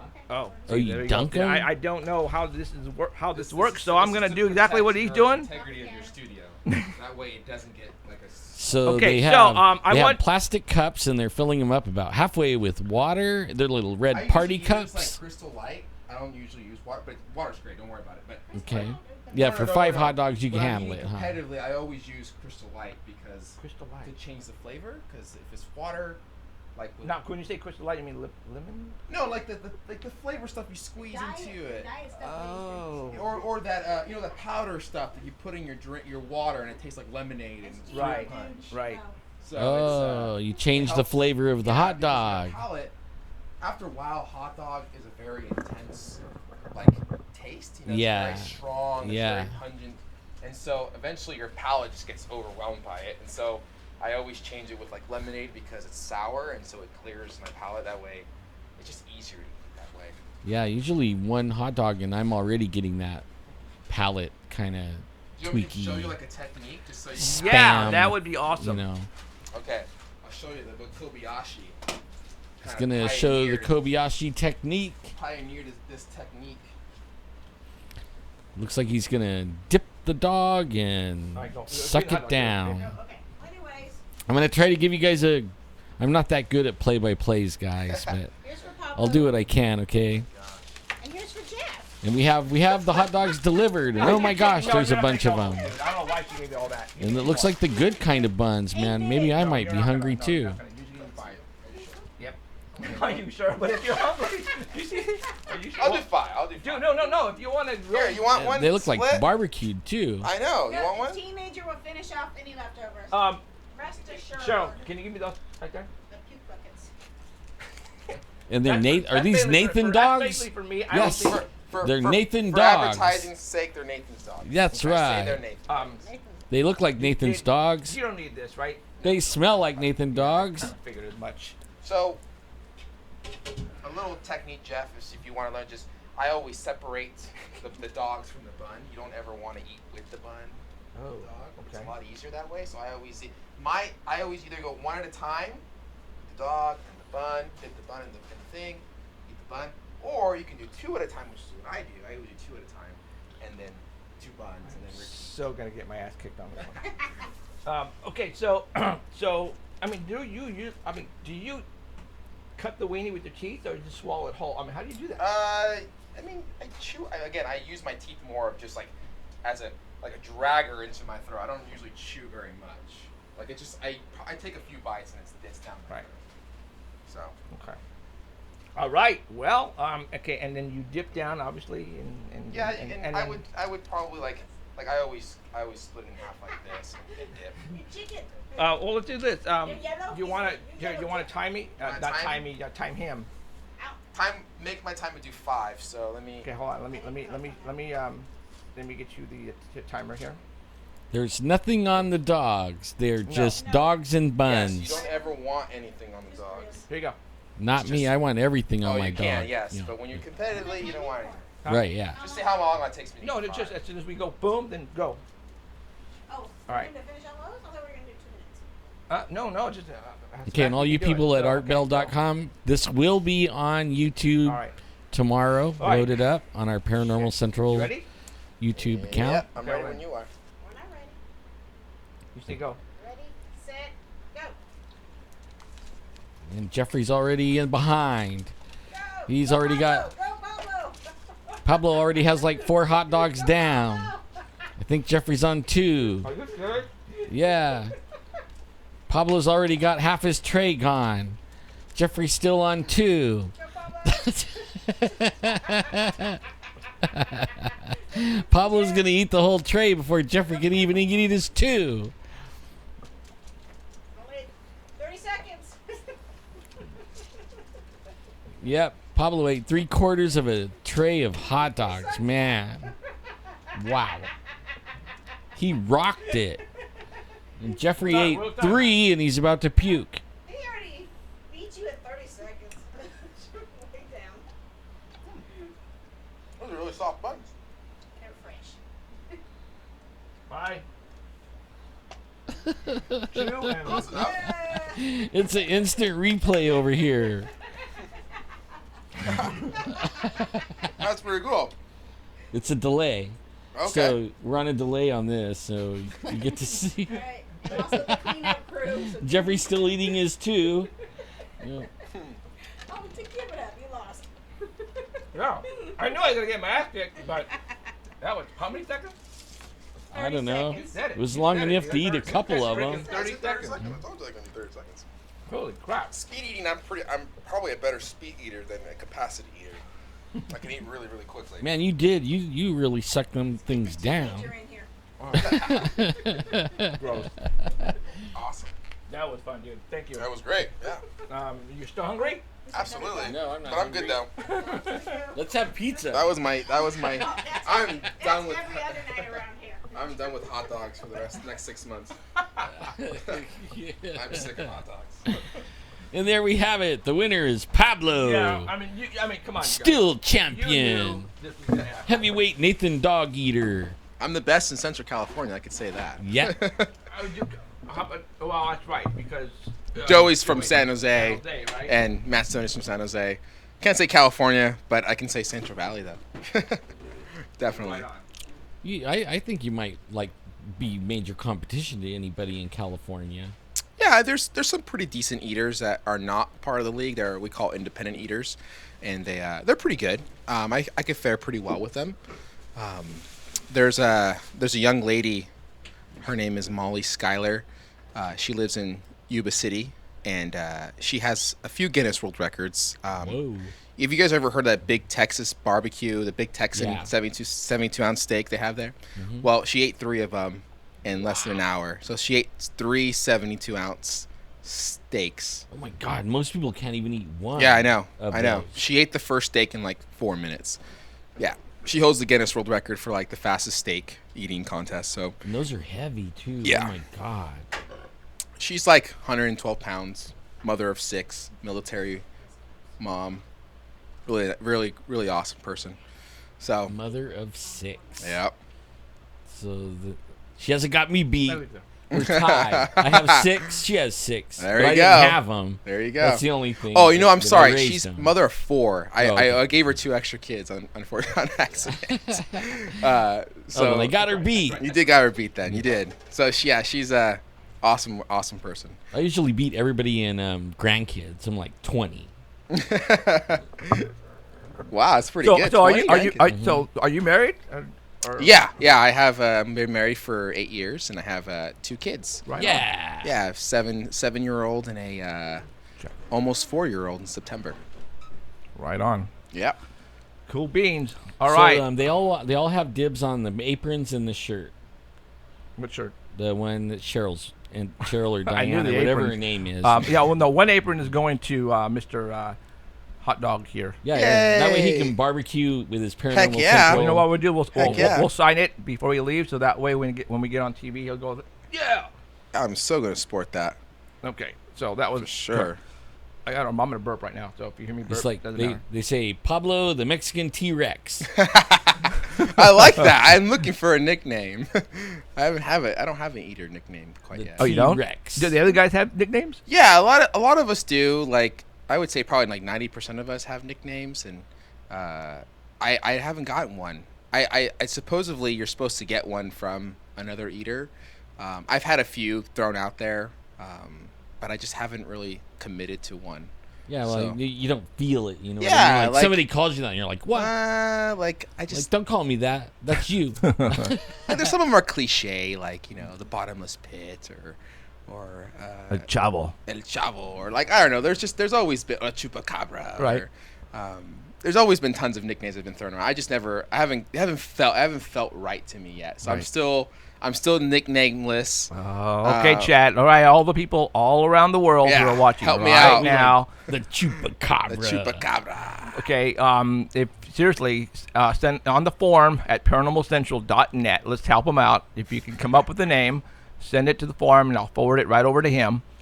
And maybe one of you guys might be the one who comes up with the name. Yeah, that'd be awesome. I would love a good name, eating contest name. That so. Hey, and then in the chat, they're like, "Jade Helm 15's about to start, and they're eating hot dogs." Exactly. The world is about to end on September 23rd, and they're having hot dogs. Having hot dogs. Oh, wow. Yeah. So, okay. Right on. So, well, anything else that you want to talk about? I mean, we, like I said, Ghost is your main thing, and, Yeah. and you have some things coming up in the future, aren't you? Going Yeah, someplace? I'm going back to the Washoe Club. And that's in Virginia City. In Virginia City, Nevada, Uh-huh. which is like an hour south of Reno, I think. It's out in the middle of Yeah, it's, nowhere. it's not really far from Reno. Have you went to any of the other places there? Yeah, like I went to the what is it called? Prescott Manor or something like that. Yeah. I haven't been I've walked through it. I haven't actually I investigated. stayed the night, Yeah, I heard it. Yeah, I heard you could do that. and me and this other guy stayed the night, and it was really weird. Like I was asleep, and then this guy woke me up. A voice of a guy. Oh wow. And it woke me up, and I'm like, whoa, and I was laying there, and then I laid awake trying to see if I would hear him again, and fell back to sleep. And next thing I know, this dude is speaking in my ear again, Oh my gosh. and it wakes me up, and I'm like, and when I'm waking up, I could still hear him talking, but I don't know what he was saying, right? And so then I lay there. I laid there that time for like an hour. That freaked me out. Mm-hmm. And third time, he wakes me up and is like, "Okay, that's it. I'm getting up. I'm getting up. I'm tired of this. Yeah. And Waking I me got up. up and I went down the hall to the kitchen, and the guy that went with me, he was in the room next to me, and I got in the kitchen. I go, "What are you doing in here, man?" I noticed his room was empty. He goes, "I couldn't go to sleep. All the kids running up and down the hall and bouncing on my bed and everything." And I'm like, "Kids?" I go, "What? Did you hear a guy? Like, was the guy yelling at him or something? From my room?" He goes, "No, I never heard that. But the kids," and he said they were running. You could see the shadow running under the door because in those old places. Yeah. The door was locked. And the hall was always lit. Yeah. So he was seeing their shadow run across there, and then we just stayed in the kitchen, me and him. We sat there and drank coffee and wait for everybody else to get up because it was kind of creepy. Yeah, I imagine. Yeah. Now, I want to show you some. We never had the opportunity to go to the Wolf Manor, but I had my boss where I work at AT&T, and we've. I showed this photograph on an episode. I think it was last year, and as they were Ready for leftovers? as they were tearing down the Wolf Manor, he stopped, and he's an older gentleman, like in his 70s, and he asked, Todd Wolf was there, and he asked Todd Wolf, "Hey, do you mind if I go in and take some pictures with a cell phone?" And he allowed my boss to go in there and take some photographs. And then this happened like on Thursday, right? So on Friday morning, I was walking through the parking lot. He was at the front door of the building waiting for me. He was going, "Oh shit, what did I do?" Right? and he took me into his office. He goes, and he told me, he went to the because his wife told him, "Go and take some pictures before they knock him down." And he did, and he got something. Oh. And I showed it on the air here a while back. I'm going to show everybody right now what and this was Bob Watson. I had him. A matter of fact, he actually came on the air and he said, to verify it was me. I took it with the cell phone. He didn't see it. But when he went and put it on the computer. He pulled it up, and this is what he got. So I'm gonna go ahead and show this to you guys So right now. We got a nickname, Ghost Dog. Ghost Dog. Ooh. And that goes with everything. Yeah, it does. It's actually pretty good, actually. I like Yeah. that. Good, thank you guys. That's a Yeah, the chat's just going wild. Is it really? Yeah. Let me see what they're saying. The other one just says, "I'm having a brain fart. I can't think." Yeah. So now check this out. Okay. You Let's see it? here. Oh my gosh. That's at Todd Wolf's place. What room is this in? You I know think what? It's the lower Oh no, floor. it's the Is that the- dining hall. That's the kitchen right there. That's the kitchen, right? Yeah, so this is the living room, like right when you enter to the left. Okay, so let me pull up So that's- another closer one. Oh, where'd it go? Like, Did you there. see it though? Like ectoplasm. or Yeah, I whatever did, that yeah. is? Yeah. Let me get rid of there. Now I swear to God, dude, this is. I mean, he didn't see this when he was taking pictures of it. You know, a lot of people say, okay, well, if you look at the surroundings, you know, you It see was the just light. dust. You No, see but the it light, isn't. you know, Yeah. coming in, and they think it was all it is was just light reflection or whatever. Mm-hmm. But Yeah, that looks. you see legs. I mean, Yeah. you kind of see what I see. Yeah, I see. You know, it. and It's clear. so I don't know. I'm not gonna say this was a spirit or whatever, but excuse me, burping the hot dogs. And there it is. Wow. Yeah, I'm not surprised. You know, mean, I like I said, I've never had the opportunity to go in there, and this is the only thing he got. I mean, he went and he took like 100 pictures. with his cell They phone. want you to roll into that a little more. Sure. They like that one. And we showed there.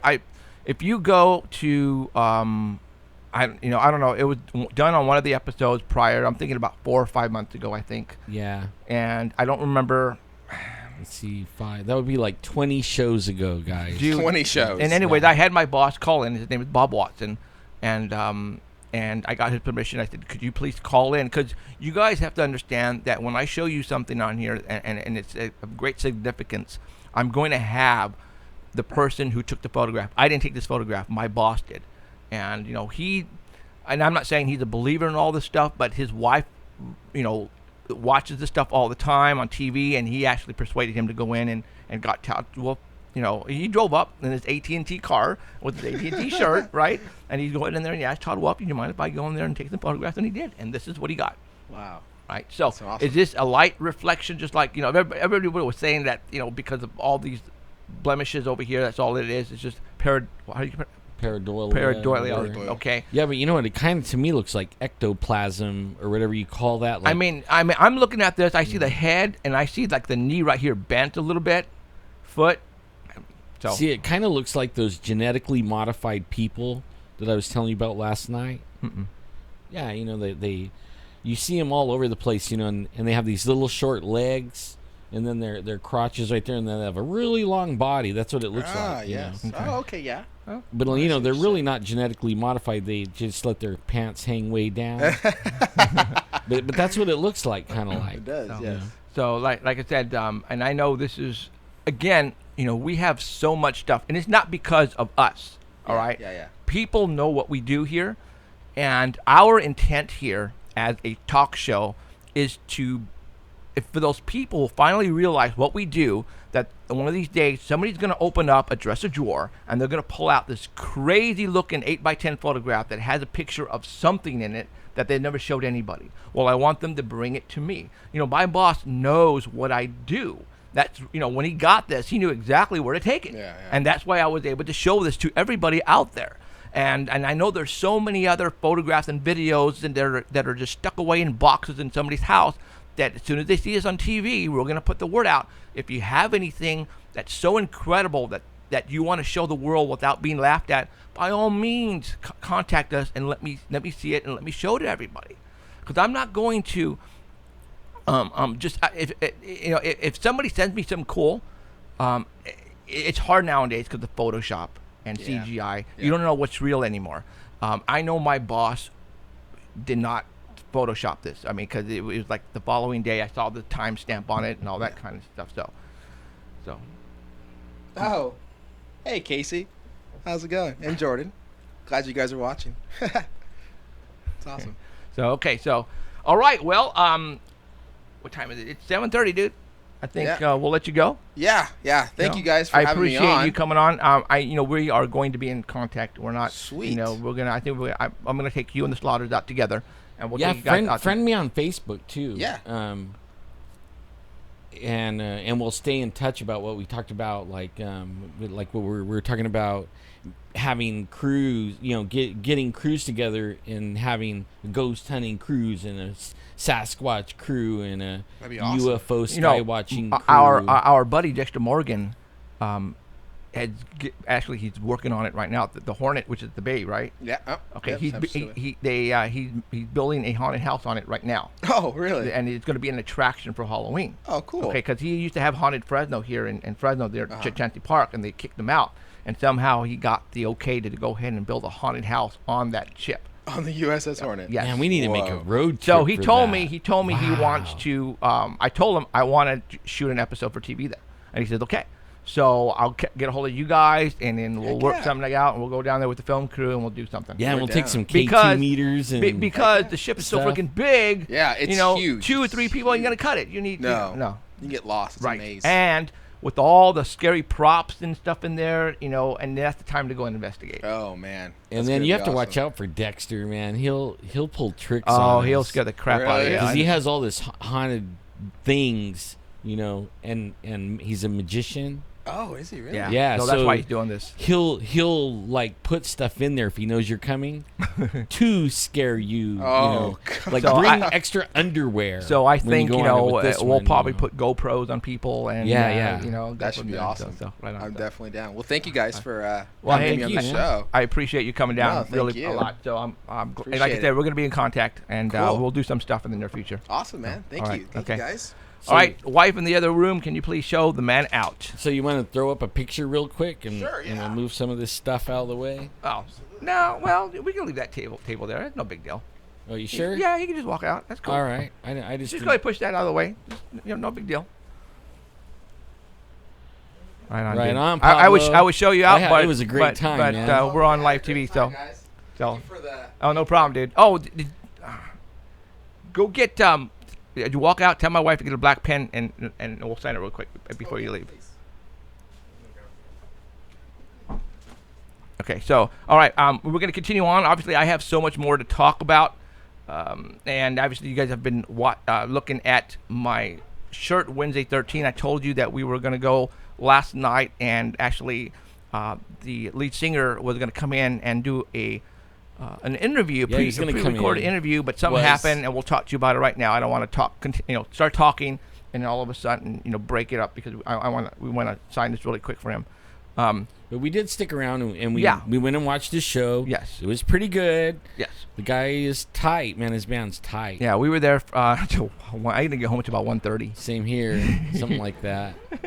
And I was texting Danny. Danny put up some cool stuff, and I was texting. Oh, It was yeah? all right. Yeah. That's funny. Okay, let me see here.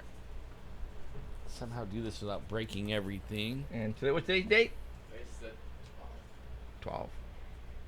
12th. I go in surgery on the 15th. Oh, there you go. All right. So, yeah, we went last night, and it was the second night of the tour, and they were having some technical difficulties. The sound check ended very late, and we met him. I talked to him in the whole 9 yards, and he says, things are not what they are at this time. He's really stressing, so he went back into the RV to kick it for a while. He said, if I feel fine, I'll come back out, and then we will go ahead and do the interview. Thank you. Appreciate it, man. We'll talk soon, okay? All right, thanks. And so it didn't happen. We stayed for the show. Yeah.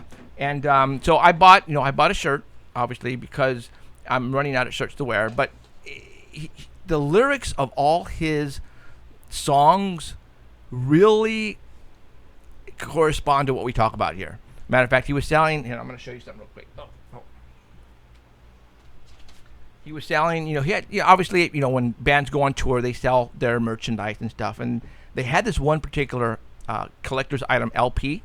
And you really have to check this out. This is one of their singles, and Everything You Know Is a Lie. And check it out. You want to show that right in front of the screen? Oh, actually, probably showed that right there. It doesn't. Yeah, that you go. And that side. Not I'm thinking with the brown side, right? And this is like a collector's EP. But look what's on it. All right, let me make sure that you guys are actually seeing this here. Yeah, camera. Tilt the middle part. It's crooked. Tilt. Well, shoot. Probably back up so the light could hit it. Well, anyways, if you can see it, it's the all-seeing eye pyramid. You know, is a lie. That's one of his songs. One of his other songs was keep watching the skies. So, all right, that's good. So we're gonna hang that on the wall behind us. And I know I realize that you guys are probably not gonna be able to see it, but if you guys look at it now, you will know what it is when you notice it on the wall the following week. So, and his shirt, you know, it's an invasion tour. Basically, what he's doing a 30-day invasion tour of UFOs. Huh? Yeah, my poster's over there. And what I find interesting, guys, is that, you know, for all those who don't know, I used to be involved in the music business in the 90s. I used to own my own record company. And I also had bands that I signed under my label. And I sent 2 bands on a United States national tour, and I called it the Invasion Tour 97, Pinch Point and Full Frequency. And I had that poster made up, and these posters... No, this is Gonzo Records. As you can see at the very bottom, at the very top, it's Gonzo. Gonzo Records is my record label for Gonzalez that I had back in the days. And I actually sent, you know, bands on tour. And they were doing a tour together. Both bands that I sent together, they were both on my label. And I sent them on the road. So his tour of this year of 2015 is called the Invasion Tour. And I was going to call it. But here it is right there. You know, aliens, the whole 9 yards. And it just I find it kind of cool that my tour that I had back in the days was called Invasion Tour 97. So you can see that I have been involved in UFOs and paranormal for a long time. Excuse me, I'm burping up hot dog right now. And man. And I tried. I almost puked, and I had to stop for a minute. And I didn't really put my face up because I didn't want to see me gagging. But I had to stop, and so if you seen that, then you would probably go. Huh? So yeah. So anyway, we went last night, and you know, I hopefully next time he's in town, we'll see. You know, whenever that he's on tour again, and hopefully he'll stop by. So we'll see what happens. So, all right, let's continue on with the show. I wrote down, actually have something happened yesterday, you guys, that I really want to talk about. And it's got me a little scared. All right. And I've been thinking about this even last night while we were waiting for the band. Yep. I was outside with Alan, and I told him, dude, this actually frightened me, because as a paranormal investigator, I debunk. My job is to debunk whatever we find as evidence, because you know, we've been doing this for a long time, and a majority of the time we could debunk it. All right. This one I could not debunk, and it wasn't just me who witnessed it. It was Alan, and it was Cheryl, my wife. Okay, let me tell you guys what happened. This happened yesterday at approximately 6:25. For all those who know what I'm talking about, I said something on Facebook, and I posted it on my wall. We were sitting down in the family room, guys, okay? Not outside. We were inside the family room. And we were talking. I don't remember what we were talking about. And all of a sudden, Cheryl was sitting with her back against the window, and I was, and Alan and myself, my eyes were like sort of looking, and we could see outside. It was sunny outside, all right? Sunny, no clouds. Then all of a sudden,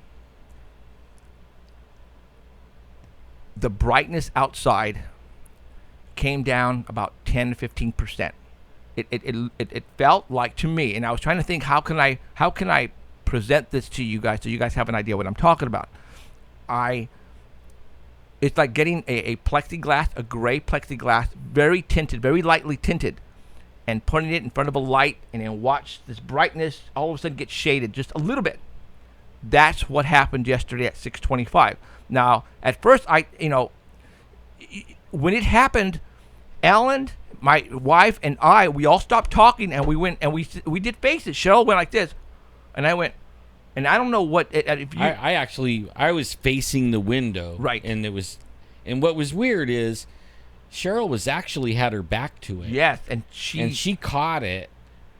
And I really didn't think nothing. I thought maybe something made a shadow, but I mean, it still got my attention and made me look outside. Right. You know, because it made her look outside too. Now, you guys all know kind of like a partial eclipse, kind of. Yes. It would like dim the sun down, and then it came back. Right. But it happened in about 3 seconds. Yeah. And it wasn't an airplane, because when an airplane flies over, and by the way, if an airplane is 30,000, 27,000 feet up in the sky, and a plane goes across the sun, it's not going to. You will never know. It's not going to leave a shadow or anything like that. A plane has to literally be flying 1,000 feet over you, and you're going to hear it, for one thing, and then you will see the plane go, and the shadow will just go like this. All right. This is not what happened. Yeah, he ran outside so fast. I ran outside. If there would have been anything flying by making that shadow, he would have saw it. I was thought. Now, it gets even weirder, you guys. It's weirder. Okay, I went out to the backyard. I put up my hand, and obviously it was brighter than heck, right? So I ran to my truck, and I grabbed my welder's glasses that I have with, okay? And I grabbed those. Now, let me tell you something about these welder's glasses. I've used these before, for several years now. With these, you can see the sunspots on the sun. Yep. Okay, so you can literally put these on your face, and you can look at the sun, and all you will see is the round yellow ball, and sometimes you can see black dots on there, depending on the size. All right. When I placed these on my face and I was looking at the sun, it blinded me. I couldn't see the what I usually look at, and I didn't realize that until this morning. Until I'm going, wait a minute, that's not how it's supposed to work. I'm supposed to actually see the sun with, if there's any sunspots, I can actually see that with this. Okay, but even with this, it was blinding me. I couldn't see the sun because the rays were so strong. Coming through that? Yes. That's weird. Okay. So that right away, I'm going, wait a minute. That doesn't sound right to me. And I didn't know what to think about it. So last night, while we were out in front of the club last night, waiting for Wednesday 13 to go on, I posted something on my Facebook wall. And I said, did anybody... let me read it exactly how I placed it. And for all those who are listening right now, you can go to my wall and you can pull it up. A bunch of you guys commented on it. In fact, yes. Farmer John on chat says, I noticed the same thing yesterday. I was outside and thought it was a cloudy day, but there was nothing outside, man. I thought I was tripping. Okay. People started commenting, all right? There's just different. Let me read you what I said. I said, did anyone notice anything with the sun at around 6:25 p.m. Pacific time? And then people started commenting. One person. Let me say this one person commented, and that was Mickey Burrow. No, a bunch of people. No. A bunch of people commented. One person got it, nailed it. I mean, he freaking nailed it. And let me tell you what he posted on there. And he posted. Okay, hold on. Let me pull it up. Where are you? He goes. It flickered out for a second. Shocked me too. When I saw that, I went, holy crap! He saw it as well. Because I was trying to figure out the correct way of to nail on the show, describing it, and I couldn't. And flickering sort of kind of makes sense. So I text him back, and if I know he's not watching because he doesn't watch our show. He's too busy with family, or if not, he's working. And you guys all know who Mickey Burrow is. Mickey Burrow is the forensic expert who's part of the team, who is a science guy, and he requires evidence when it comes to paranormal in order to prove something. All right, this guy's 15 years, I don't know how long now, with law enforcement. He's the guy who drives around the white van. If there's a murder, he'll go picks up the bullet casings or DNA or whatever. And I texted him yesterday. This morning. Or was it yesterday? This morning. I don't remember. Let me go ahead and I'm going to read to you what I text him. because it's like really crazy stuff here. Now, okay. All right. The first thing I said was, bingo, dude. And then he responded, I was only kidding about the flickering out. I wonder if something passed in front of it to block it out a second, like an asteroid or something. And then I said, dude, we all saw it and it wasn't an airplane. The sun went dim for about 3 seconds. I ran outside and it wasn't clouds either. It freaked all 3 of us out. And then I said, and I don't know if I should have, I said, you're not telling the truth, Mickey. That was too precise of an answer. You saw it also. And he said, no, I was napping at the time. And we left it at that. I didn't say anything about what the sun did on my post. I just wanted to know if anybody recognized, if somebody saw something. Flickering out is pretty much what we think, what it felt like. Okay, for him to say that blows me away. Now, he said he was napping. Do I believe him? I'm not going to say he wasn't or he was. But all I'm saying is that he nailed it. Now, even I told Cheryl this, and I said, you know what? This is what he said, and even she goes, bullshit. He saw it because he nailed it. Now, why is he lying? Alan and I were talking about this. The guy is a science guy. For him to notice that probably blew him away, because that's not supposed to happen. The sun is not supposed to dim down or flicker out for about 3 seconds. All of a sudden, it's like somebody turned down the dimmer, and I know you guys are saying, you guys probably, a cloud, moved in front of it. No, you guys, I ran outside. There was nothing there. No clouds, nothing. And it wasn't an airplane. Not even chemtrails.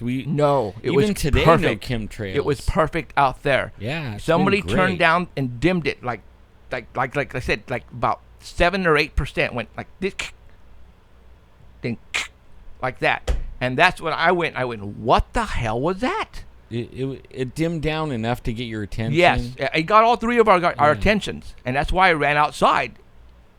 I don't know what happened yesterday. I swear to you guys, it happened, and it's just bizarre. It is very bizarre that Mickey hit it on the head when he said it flickered out, and I don't know what to say about that. But I was wondering if anybody else felt or saw the same thing that we did, because it was weird. I have never experienced anything like that at all. All right, when an eclipse happens, it takes hours. It takes hours exactly for the moon to block its way. Oh gosh, it goes Hotdog. Sorry. And it takes a long time, and the dimming process is hours long. This didn't take hours long. This happened instantaneously. It went, and I'm going, what? That scared me, you guys. That really scared me, because that's the first time I've ever experienced that, and I cannot debunk it. I don't know why. What time was it again? 6:25. 6:25 p.m. Pacific Standard Time, yeah. And I don't know. If anybody can go on Google and see if anything... Well, somebody had a good idea. They were saying you might be able to go on traffic cams or something like that, and the live ones, and you could go back and look at recordings, and you can go to a certain specific times, and maybe we might see something. See the thing, the dimming part. I see what you're saying. Well, if anybody wants to do that, because I don't think whatever it was local over our city only. For this to happen, it was yesterday evening. Yeah, yesterday evening at 6:25 p.m. I don't know what happened. I don't know what would have caused that, and it's blowing me away. It actually scared me, you guys, because we're talking about Nibiru and Planet X and Jane Helm and September 23, what's coming up, and then all of a sudden this happens, and I'm going, what? If it was just me, and if it was just me who witnessed it without Cheryl or Alan, I would not be talking about it right now, because I would have thought I was losing it, or it was just a bird or an airplane. It was something that, I'm not going to talk about it. But Alan and Cheryl both witnessed it at the same time, and we both stopped talking, and we looked at each other, and Cheryl went like this. She goes, huh? Like that, like, what the F was that? That just didn't make sense at all. So I'm just telling you what happened yesterday, and for Mickey to come up with the correct answer and then deny it, I don't know.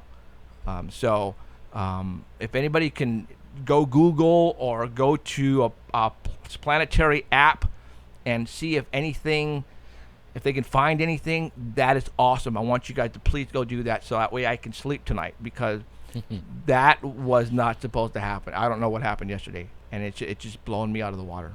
Okay. All right. So see, I'm along with the chat. There is so much weird stuff right now. Yes. It is, and it's getting weirder and weirder. It's getting weirder. Yes, it is. It's, for me, it started getting really weird with Mothy. That was like the icebreaker of beginning of weird.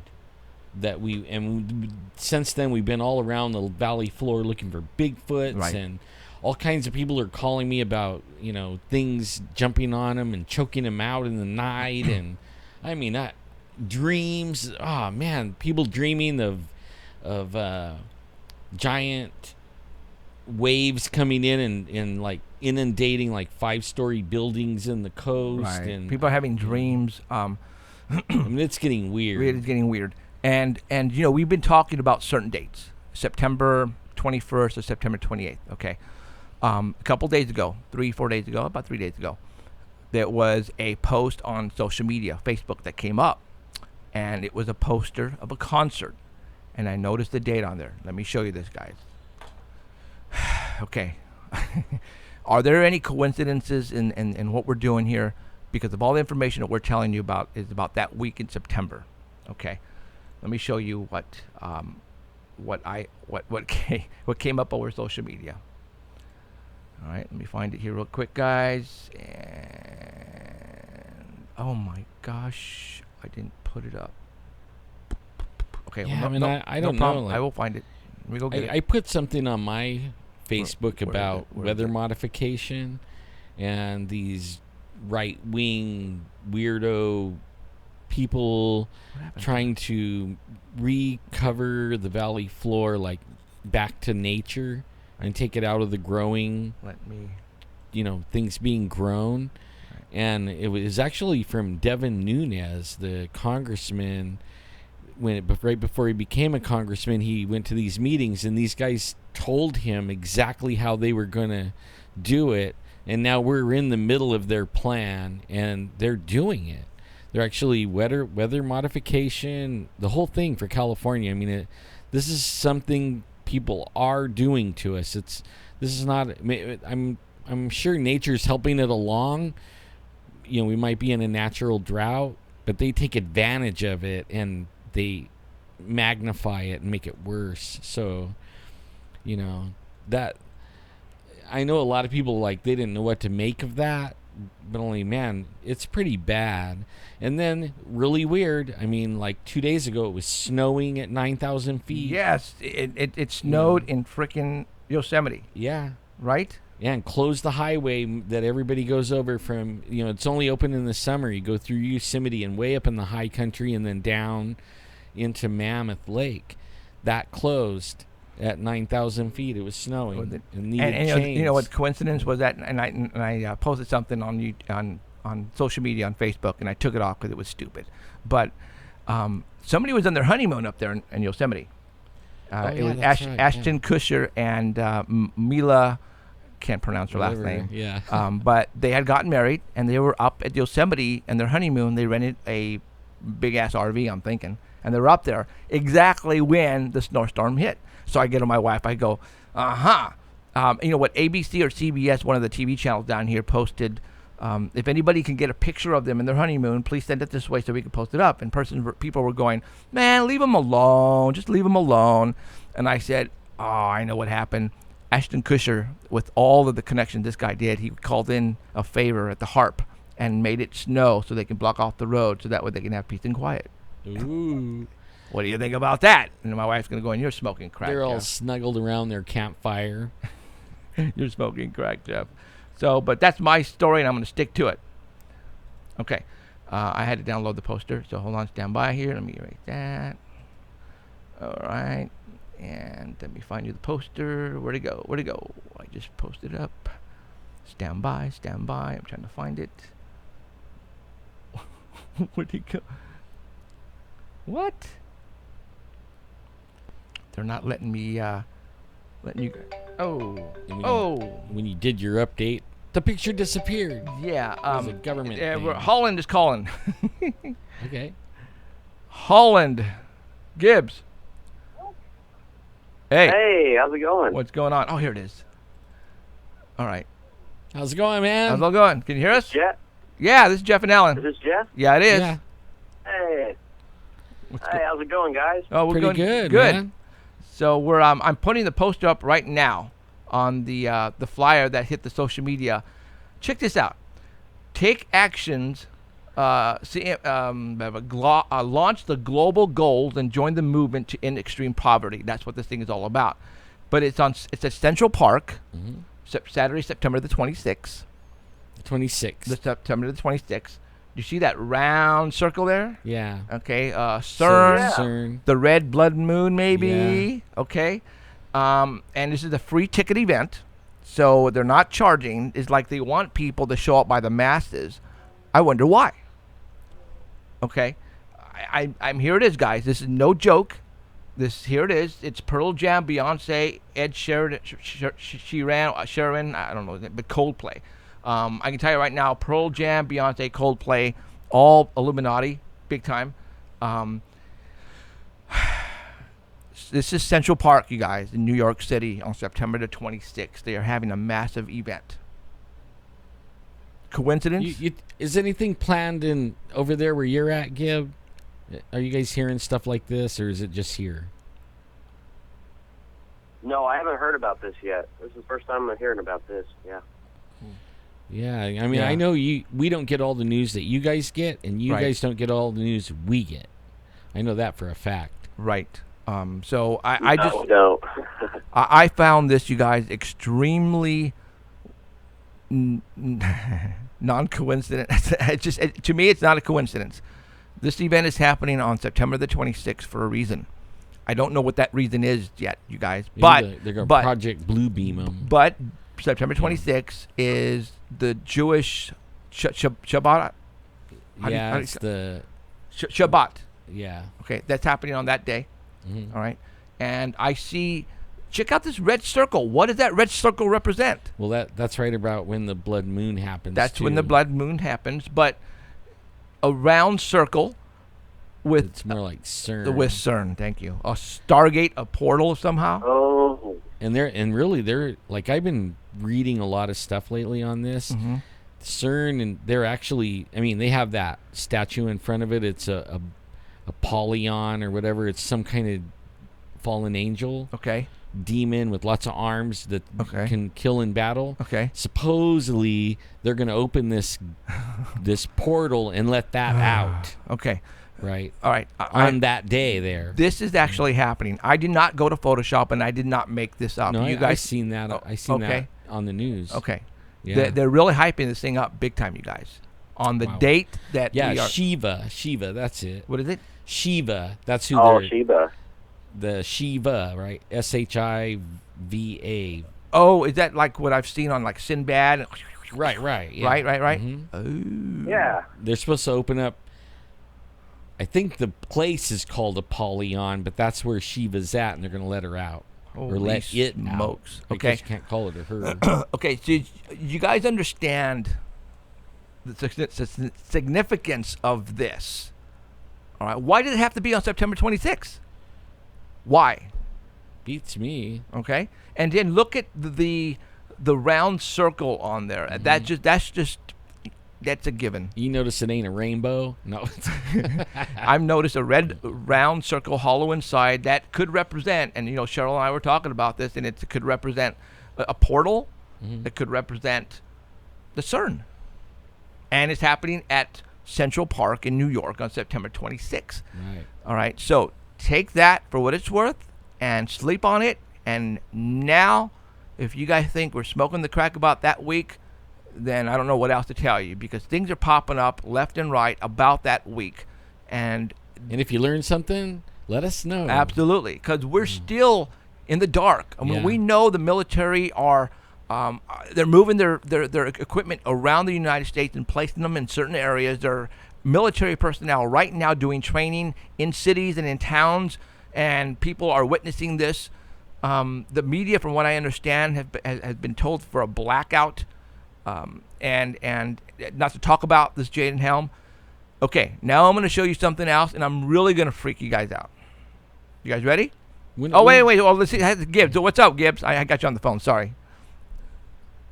Oh, no, I'm just listening. It's cool, man. Oh, okay. Well, I'll let you go, because I'm pretty sure that the phone thing is costing you an arm and a leg. So, Unless you wanted to tell not us unless you something. wanted to tell. No.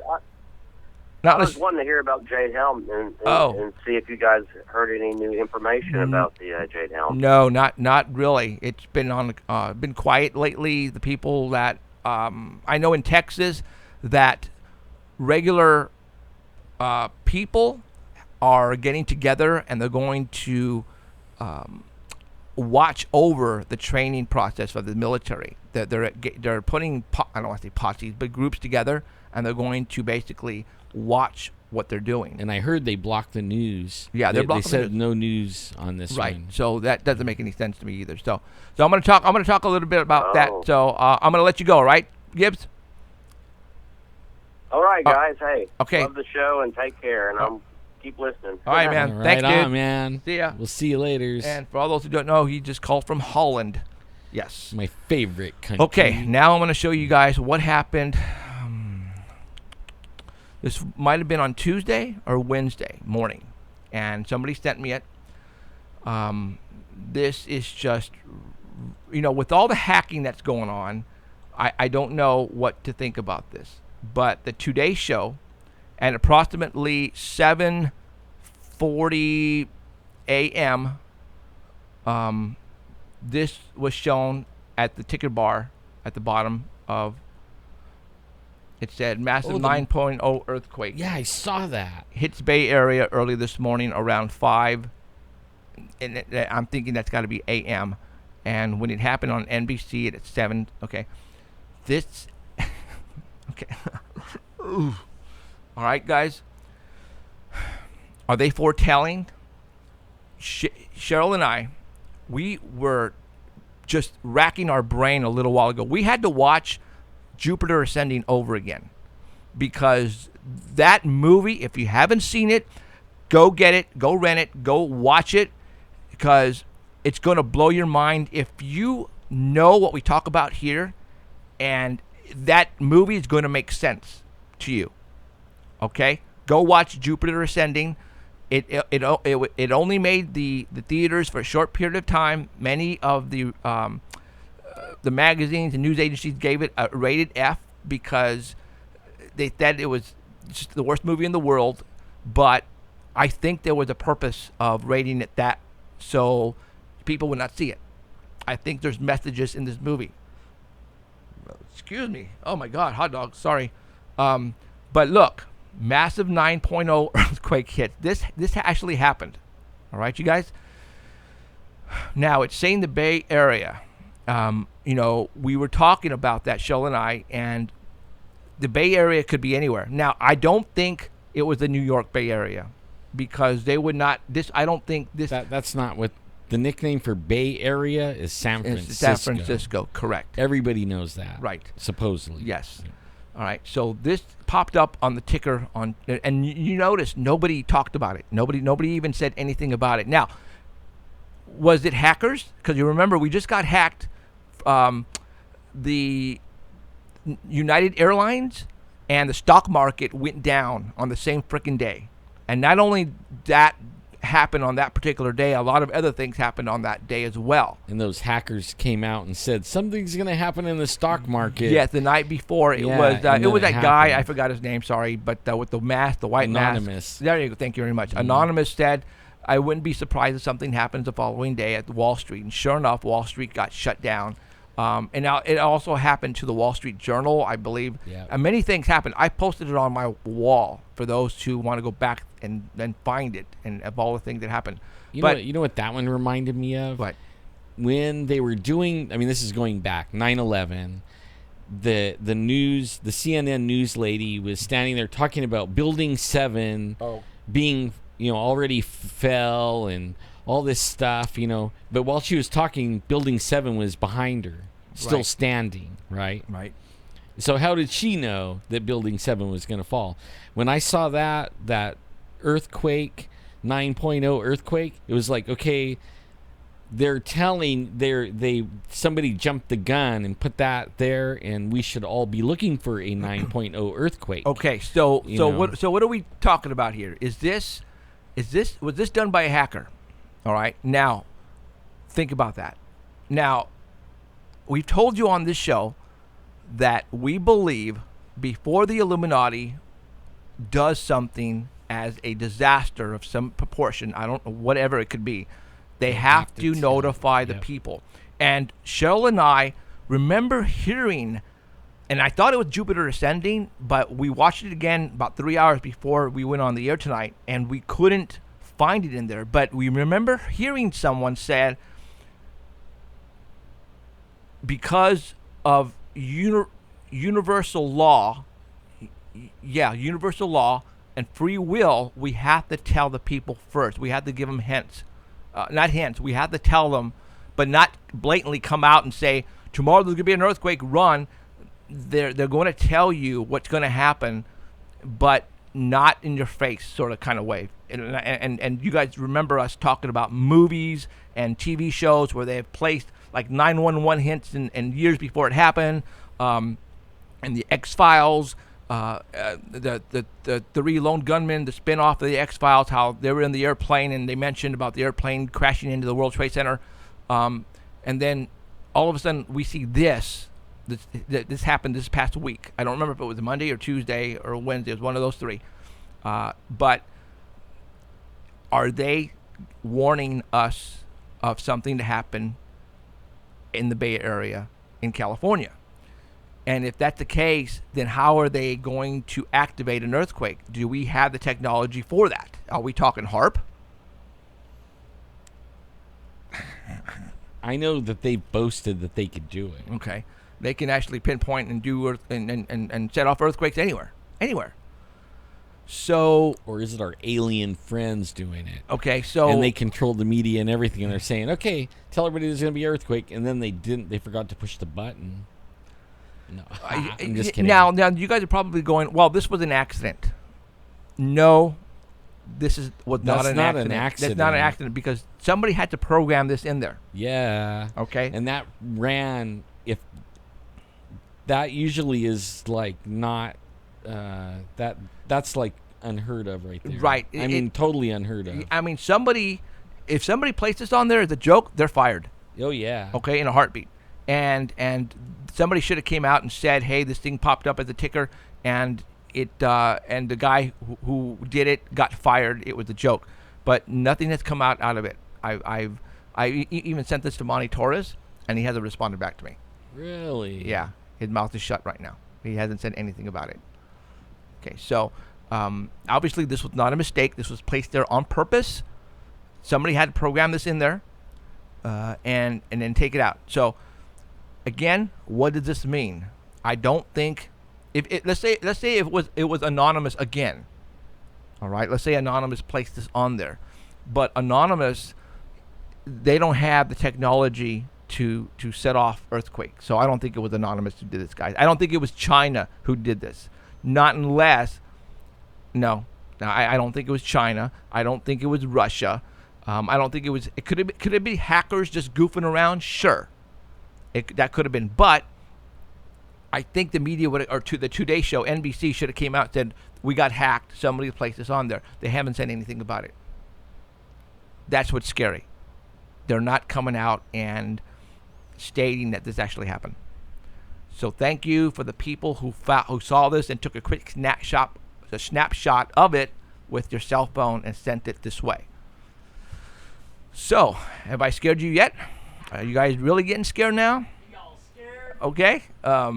Again, my job here is to show you things the media is not going to tell you about. You guys probably didn't even know anything about the concert at Central Park on September 26th or this ticker that occurred a couple days ago. Well, I'm showing it to you right now. All right? Now, for those of you guys think that we're paranoid, then I don't know what to tell you, because there are things happening like this and like the concert on the 26th that's telling me, why Central Park? And you guys are probably going to say, well, they play these movies all the time. I've been watching movies on TV constantly now lately, late at night. For example, The Day the Earth Stood Still. Man, that's a good movie. Okay. A lot of these movies, matter of fact, Ghostbusters today. Yep. All right. They keep playing these movies over and over and over again. And yeah, you know what? Those are the movies that are favorite among the people, and that's why they keep playing it over and over and over again. And Ghostbusters, I'm thinking they're playing it because maybe the new Ghostbusters is being filmed, and they just want to push it that way. But the movies that I've been noticing that they are playing have something to do with doom and gloom, meteor, the end of the world, Satan. I was watching Ghostbusters. Oh, let me take this off now. Hold on. Camera, please don't go. Please don't stop. Please don't stop. Please don't stop. Please don't stop. Oh, thank you. And I was watching Ghostbusters when, and this was the first one when the four Ghostbusters, the four guys are going up the tower, the building to the very top, and Gozer is up there, the lady Gozer with the two demons, and I'm noticing the symbolisms around that particular the rooftop of that building. You have the triangle with the all-seeing eye is right there. Gozer's coming out of that. There's a triangle, and then you can see the bright light coming out of the pyramid where the all-seeing eye is, and then right in front of both where the Gozers, where those two mean the what do you call it, the devil dogs or whatever they are the obelisks. Obelisks. Okay, I mean they're right there, dude. I mean you cannot miss them. They got many of them right there, all over the place. All right, so I'm going, yeah. And think about how long ago that was made. Yes, in the 80s. Right. Right? And they're talking about stuff that we're, like, then you had no idea what that was. Right. In the 80s, everybody was big hair and, Yes. What is it, flash dancing and disco stuff, but they were not talking about this stuff. And they were, when Dan Aykroyd, the members of the Ghostbusters, they all walk into the mayor's office and say something major is about to happen of biblical proportion. Right. That's okay? Right. What the hell? Are you kidding me? All right, you guys? I'm not being, foil hat. There's something to this. I'm sorry. Like, maybe we really do want to make some foil hats right now, because like now the technology, right? Way back in the day, I'm going to say something that's kind of, maybe kind of weird, but hey, this is what we talk about is weird. Yeah, but I mean it's my family, and my grandmother. Like my family all thinks that there's like a gift that runs through our family, right? And my grandmother, though, she was, I don't know if she was like, I don't know. All I know is she was in and out of state hospitals, okay? But only there was some things that she said that was going on. Like she kept on saying they were beaming things in her head, right? And we're talking about in the 80s and stuff like that. And that's why they kept saying she was crazy. But, okay, now, before she started doing that, she would write letters to Congress and to the president. about the things that she did not like about what was going on in the world, in her world or our world. Got a call coming in. Want to answer this? Yeah. Yeah, sure. Hey, this is Jeffrey and Ellen. You are on the air, and then you are calling from New York. Is that right? Hello. Hello? Hello, yeah, you hear me? Yeah, we can hear you now. Sorry. What's going on, man? Who's Is this? UFO hotline? This is UFO Hotline, and actually, you're on the air right now. Wow, amazing. Do you watch us on Sundays or? Watch you or listen? Oh, both. Both, yeah, or one or the other. No, I never. This is my first time ever calling this number or actually trying to reach out to someone about this. Well, I tried the UFO reporting center and I got nowhere with them. Oh, so you have a UFO experience? Yeah, actually, since about 2009. It started in 2009 with me, and it's been never ending since then. So what's going on? I'm just wondering if you had any insight to possibly why I see so many since 2009. Personally, I've never met anyone in my life who sees them, and certainly not hundreds, if not thousands, since 2009. That's a good question. Like, have you had any like health issues or anything like that? Different, something different since then? Well, in 2009, when it first happened, I actually came down with bipolar disorder. A what? Bipolar. Yeah, you heard? Oh, yeah, okay. Bipolar. All right. Maybe that can make you sensitive. It could. I mean, but it happened actually after the first sighting. Oh. So is that all that's been going on? Has you just been witnessing these things in the sky? That's pretty much it, or? No, I mean, like it's been also, if you want to call it an abduction. Once I remember something when I was sleeping in my living room. 333 on the dot. 333. Huh. Man, that number gets said a lot to me. Right. Believe it or not. So, now, are you seeing triangles? Are you seeing orbs, or are you seeing like giant motherships letting out orbs, or sucking them in even? Dude, you name it, I've seen it. Wow. I have videos, I have pictures, I have friends, I have family that's seen it with me, but the majority of things I've seen has been by myself. And you are on the East Coast. Where about you live? I'm in Staten Island, New York. Okay. And I mean, I would love to see some of these videos or pictures if you've got them.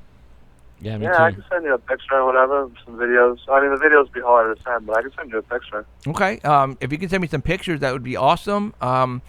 And the best way to if you have videos, and because they are sometimes large files, you can always start your own YouTube channel and place them on there, and then just send us the links. Yep. Absolutely. I'm truly looking to contact someone who would possibly have an answer. I know no one has an answer. I know that much. Right.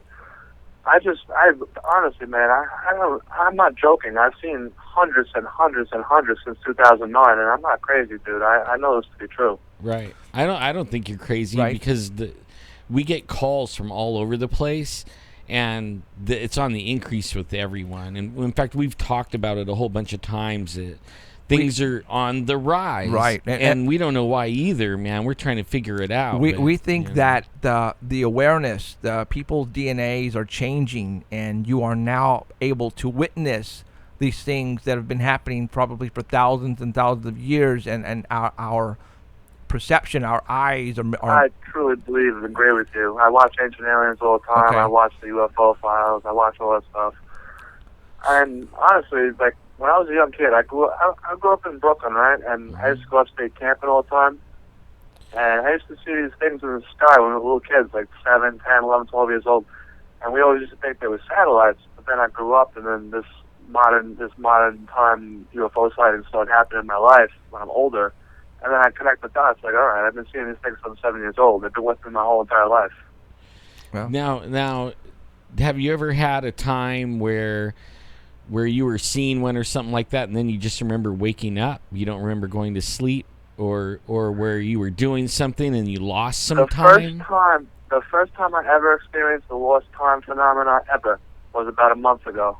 Me and a girl were hanging out at my house, and we both realized about an hour had passed by what seemed like 1 second. See that's something right there. Yeah, that is something right especially there. when two people, have that happen. Yeah. Yeah, I know. Like, they Yeah. have something to do with the DNA genetics, like you said, they're experimenting or whatever. Right. Well, right. they could be like taking you and messing around with your DNA and wiping your memory. You know what I mean? And they Yeah. could have been doing it Yeah, I ever know. since you were a kid too, and that's why I you're know. more sensitive to seeing them than other people. Right. And not only like do I see the things, but when I first started like seeing it in 2009, my whole perception of the world changed, and like I see through like all the lies of like the world and everything, and the way things are. Like I see through it all, man. Now, my wife and I, actually Cheryl, my wife, was watching the video, and it was stating that in September, because we're all talking gloom and doom and all that the CERN, the elite, the Illuminati, built the CERN to block out that the awareness, our DNA is going to change, and we're finally going to open up and see what's really going on. And they're going to build the CERN to block that out, so we don't see what's really going on, and then counterattack them. So there's so much going on from the CERN bringing something in, from the CERN blocking something. I don't know, but you know what? You're not the only one this is happening to. A lot of people is calling up and say, just recently, like within a couple of years, they're able to sense. They have like a sense of awareness now that they're able to see things that they never were able to see before. And like you are now witnessing these crafts that are flying, over you, which probably have been flying over everybody for thousands of years, and all of a sudden now you have the availability to see this. All right, and that's why I'm not afraid. I'm not afraid because I know it happened in ancient civilizations, and I'm not only in Staten Island, New York. I've witnessed these things. I've seen them in Cancun, California, upstate New York, PA. Everywhere I go, man, I look up the nighttime sky and I see things. Right. Well, you know what? I really want to look at those pictures, and if you Yeah. can send them to Me me, too. that would be awesome. Go to my email, personal email, and that goes for anybody. If anybody wants to send me anything, they can. Get a paper and pencil ready, and I'll give that to hold you. on one second. Okay. And this is what I mean. I get calls like this all the time, and we were not expecting this. We thought it was going to be somebody who was watching or listening to the show who had a question, but no, he just called in out of the spur of the moment. Probably had no idea who we are. Have never seen the show, because I just said, "Have you seen our show?" And he goes, "What are you talking about? What show?" So yeah, no, I did. okay, so so I'm ready when you are. okay. It's the word is Sanger, and that's spelled S as in Sam, A as in Apple, N as in National, G as in George, E as in Edward, R as in Robert, and then the word paranormal at AOL.com. Okay, excellent. Yeah, I'll send you some pictures, man. Yeah, send me some pictures, and if you can, see if you can grab some of the best video you have, and just put some of the best parts on a YouTube, Yeah, but to be channel. honest, man, the videos are from about. I have one really good video where I actually was in a car with a car full of people who actually witnessed the same thing with me, and you can hear them in the video and everything. But the older videos, which are actually the best ones, was like the beginning of my contact, and I was like, I was a little nervous back then. I was like shaky with my hands and stuff like that. So the videos aren't that. I mean, you see, it's very odd what I captured on the video, but I'm just warning you, it's extremely shaky, those two videos. Okay. Well, when you load it up on YouTube, they if you make a YouTube account and you load up the video. No, man, you want to check it out? Yeah, I mean, they have this thing that you can make like the anti-shake on it. I don't know Have you how to seen do that? that, man. But you can check them out right now. They're on there. Just type in Mr. Volps, MR space VOLPZZ. Okay. Well, tell you what. Send me over an email and send me the link to your YouTube channel, and after the show tonight, we'll check it out. Okay. All right, man. All right, dude. Thank you. Thank you, man. Bye. All right. So yeah, we were just talking about this again right before the show. Cheryl and especially Elizabeth Martinez, she sends over the best stuff about what we're talking about, and Elizabeth knows how to get into finding some cool information on what we're talking about. Yep. She zeroes right in on Yeah, some and stuff. you know, we were talking about the sun, and this is what I wanted to show you guys. Let me see if I have it on here. Hold on, you guys. Stand by. Let me.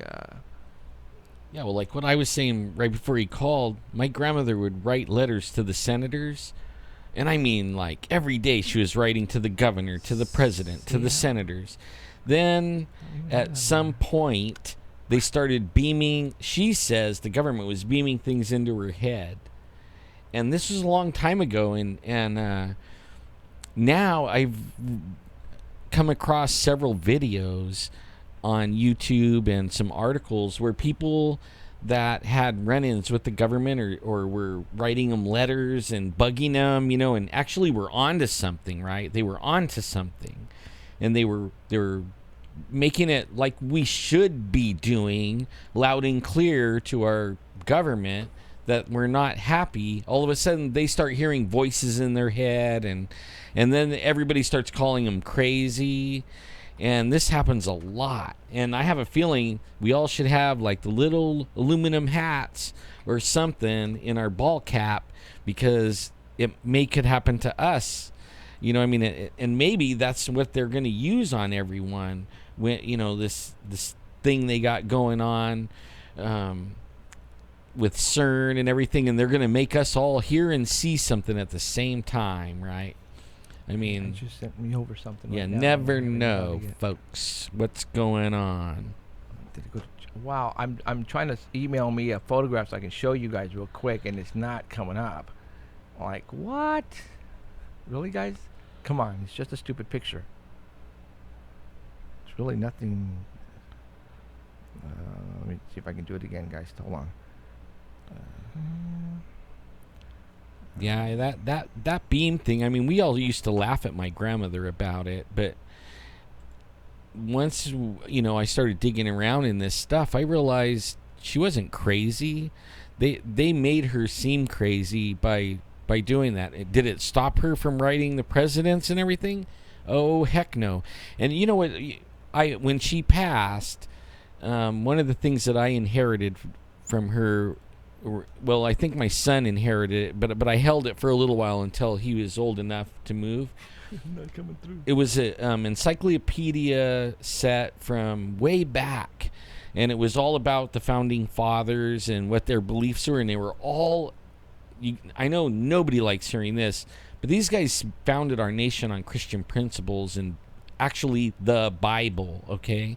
And she was trying to she was seeing where they were going away from that in the 80s and late 70s and 80s and early 90s, and she was writing letters telling them, hey, the Constitution says this, and you guys are doing this. You guys are like, you're not doing what, you know, that this paper says you're supposed to do. And that's when everything started happening for her. But we hadn't put it together until after she passed, and then we were looking at all her stuff and going, oh my gosh, you know, the government was messing with her because she was messing with them. She absolutely was messing with them. It's not letting me. That is just so weird. Are you kidding me? I hope I didn't shut down. There we go. All right. Why? Now, I have a question. I don't know much about, actually, I don't know anything about space. All right? I'm going to go ahead and put this up on the screen real quick. I can't make this bigger. That's just the way it is. Obviously, this is the picture taken from the moon Right. to the Earth. Where are the stars? The camera doesn't have the resolution Okay. So to... it was back then, right? Right. Okay. At least that's what they tell you. Okay. And my wife is coming in. Huh. Hey. So I guess you guys didn't win. What? What? What? Oh, they want to see my son? There's little. Oh, wait. I got the camera on. Right there. Now you're on. Give him a Right thumbs there. up, Christian. So there's my son. He is home. He was at camera's under the monitor He was at right a there, right tournament there. See it? and they didn't win. So that's mini me of me. What was it? 300? Oh, that's a rat. So Yesterday was 96. So. yeah. So we. Have hot dogs to eat. So, okay. So I'm glad you're home safe. Thanks. Yeah, the rules that she said that they weren't following was the Constitution, and then she self-taught herself constitutional law through these encyclopedias, and she had letters. These encyclopedias had letters back and forth of Benjamin Franklin and all these guys that signed the Declaration, and it was their conversations that they were having, letters back and forth, before they signed the Declaration of Independence. So it was showing their intent of what they were actually writing and how they were setting the government up. Not just looking at the Constitution saying, oh, this, like these judges right now that they interpret the Constitution. Well, if they had those encyclopedias, they actually could interpret the Constitution better because they would know exactly what the thoughts were of the people that wrote it. But that's what she knew, and man, she was after him, and boy, they were after her. You know, she didn't like antennas, cell phone towers, all that stuff.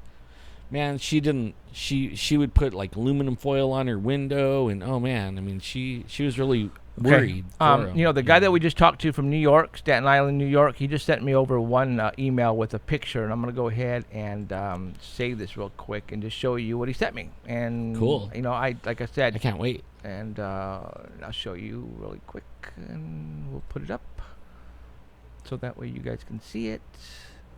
And where is it? Because I know I saved it. Right there.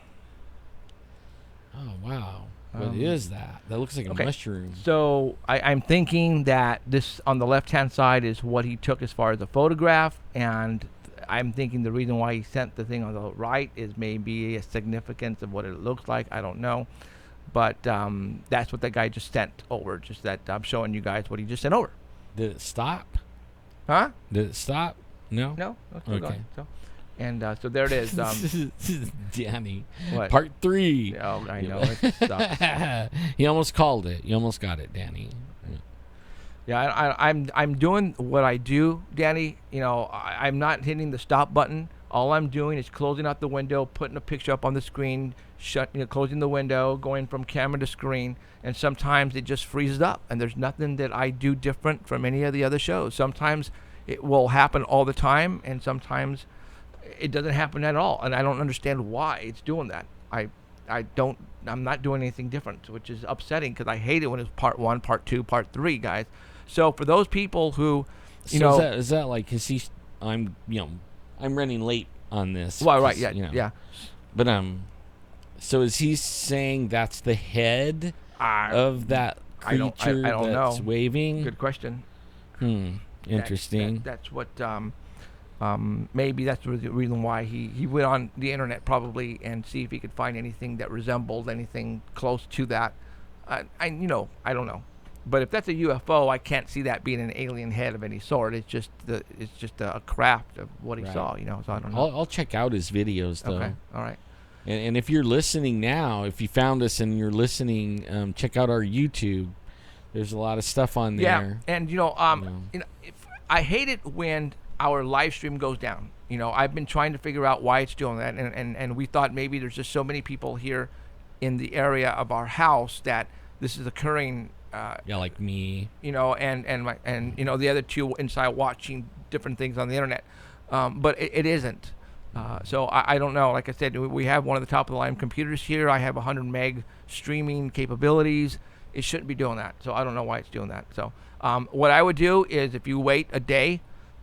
You can go to YouTube and watch the full video without any cuts in it, and then that way you can go ahead and just watch it without any breaks if you guys want to do that and wait. Because it takes about Alan a day, right? And you'll have it up on Tuesday? Yeah, because usually to edit and save it takes almost, 11 hours. Oh, okay. Just to save, waiting for the file to save. Right. And then it takes like 5 hours to load it. Okay. Upload it. So right now, for those who are watching us on live stream, or if you are watching archives and you're watching this show, we do this show live every Sunday at 6:00 p.m. Pacific time. You can catch us on live stream All right, or go to the website at paranormalcentral.net. For all those who don't know, we have a website, paranormalcentral.net. And there are links on there. If you go on a Sunday at 6 o'clock, you have 2 ways of watching or listening to our show. You can go to live stream, click on the live stream link, it'll take you here. Or you can go to the artbell.com website where you can listen to the audio. You can do it either way. But if you click on the Dark Matter Digital scroll all the way Network. down. Scroll all the way down, Yeah. and there's the Dark Matter Digital Network, and you can click on that, and then on Sunday at 6 o'clock will come up automatically live for audio. Or if you don't have time to watch it on Sundays, which a lot of people don't, you can always go back to the archives. And Alan will have the full video up without any part 1, part 2, part 3 crap. It'll be straight shot, and it'll be on our YouTube channel at Paranormal Central. Just go to YouTube, type in Paranormal Central, and we have videos that we've done. It's going back like now. Yeah. Now we have over 100. Okay. So, people are digging what we're doing, and they're actually taking the time and going back and watching all the missed videos because, a lot of people don't even know we exist, and they find us by accident, and they are saying, wow. Now, Dark Matter Digital Network is now archiving our shows also. And it's free if you sign up at the Dark Matter Digital Network for an account. You can go back and there isn't a lot of shows because they just started doing this thing. You can sign up and you can pay to have the Art Bell archives, or you can just sign up and you can listen to archives, our archives for free. Yeah. Right. Okay. And so you have the availability to do that. So yeah, and Hoagland, what was it? That was we should say that, man. I think that's cool. But,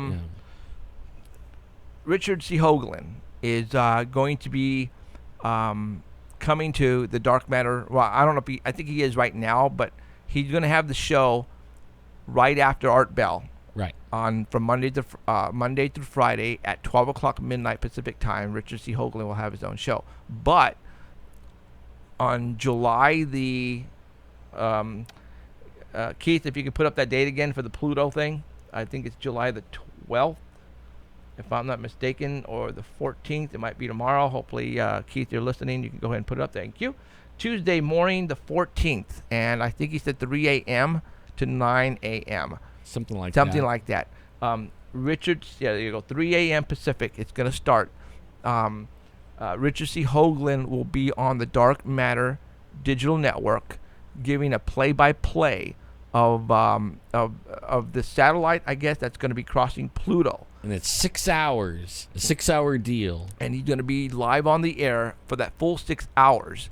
Now, what's the purpose? Why are they going to be doing that? I don't know.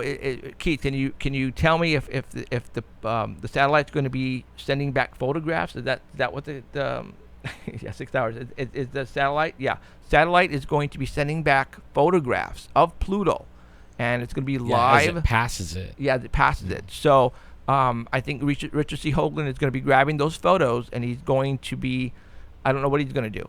He'll probably either give them to Keith or making a live announcement explaining on what's going on. Data stream back, and you'll be able to see it live. I'm thinking maybe on the Dark Matter Digital Network. Is that right there, Keith? And I'm looking at the screen because Dark Matter Digital Network. Yeah, you can go on the Dark Matter Digital Network. I think there's going to be a link there. You'll be able to click on it, and you'll be able to watch the flyby of the satellite that's going to be flying by Pluto. Now, what's funny is that it's going to be the regular station stream, he says. Okay, so you can go ahead and listen if you guys want to stay up, and you never know what might happen. That I'm going to be up. You're always up. I can't. Yeah, so. I know. Well, what day was it? Wait a minute. It's the that's right. It's the 14th. Nope, Tuesday. I ain't going to be up. You're going to be at the hospital at 5:30 a.m. The 15th. The 15th, the following day. So I might be up. Maybe I'll stay up all night. So we'll see what happens. Huh? So if you want to listen to Richard C. Hoagland give a play-by-play, you can, starting on Tuesday at 3 o'clock a.m. Pacific. Dang, somebody needs to record it so I can watch it. Darn. Well, that's right. I'm sure somebody will. Yeah. It would be on YouTube. Dang, it would be eventually, more fun to watch live, though. 'cause- I love this Yeah, stuff. because, NASA is going to be watching live just like you guys, and don't be surprised if they all of a sudden go black screen because something pops up.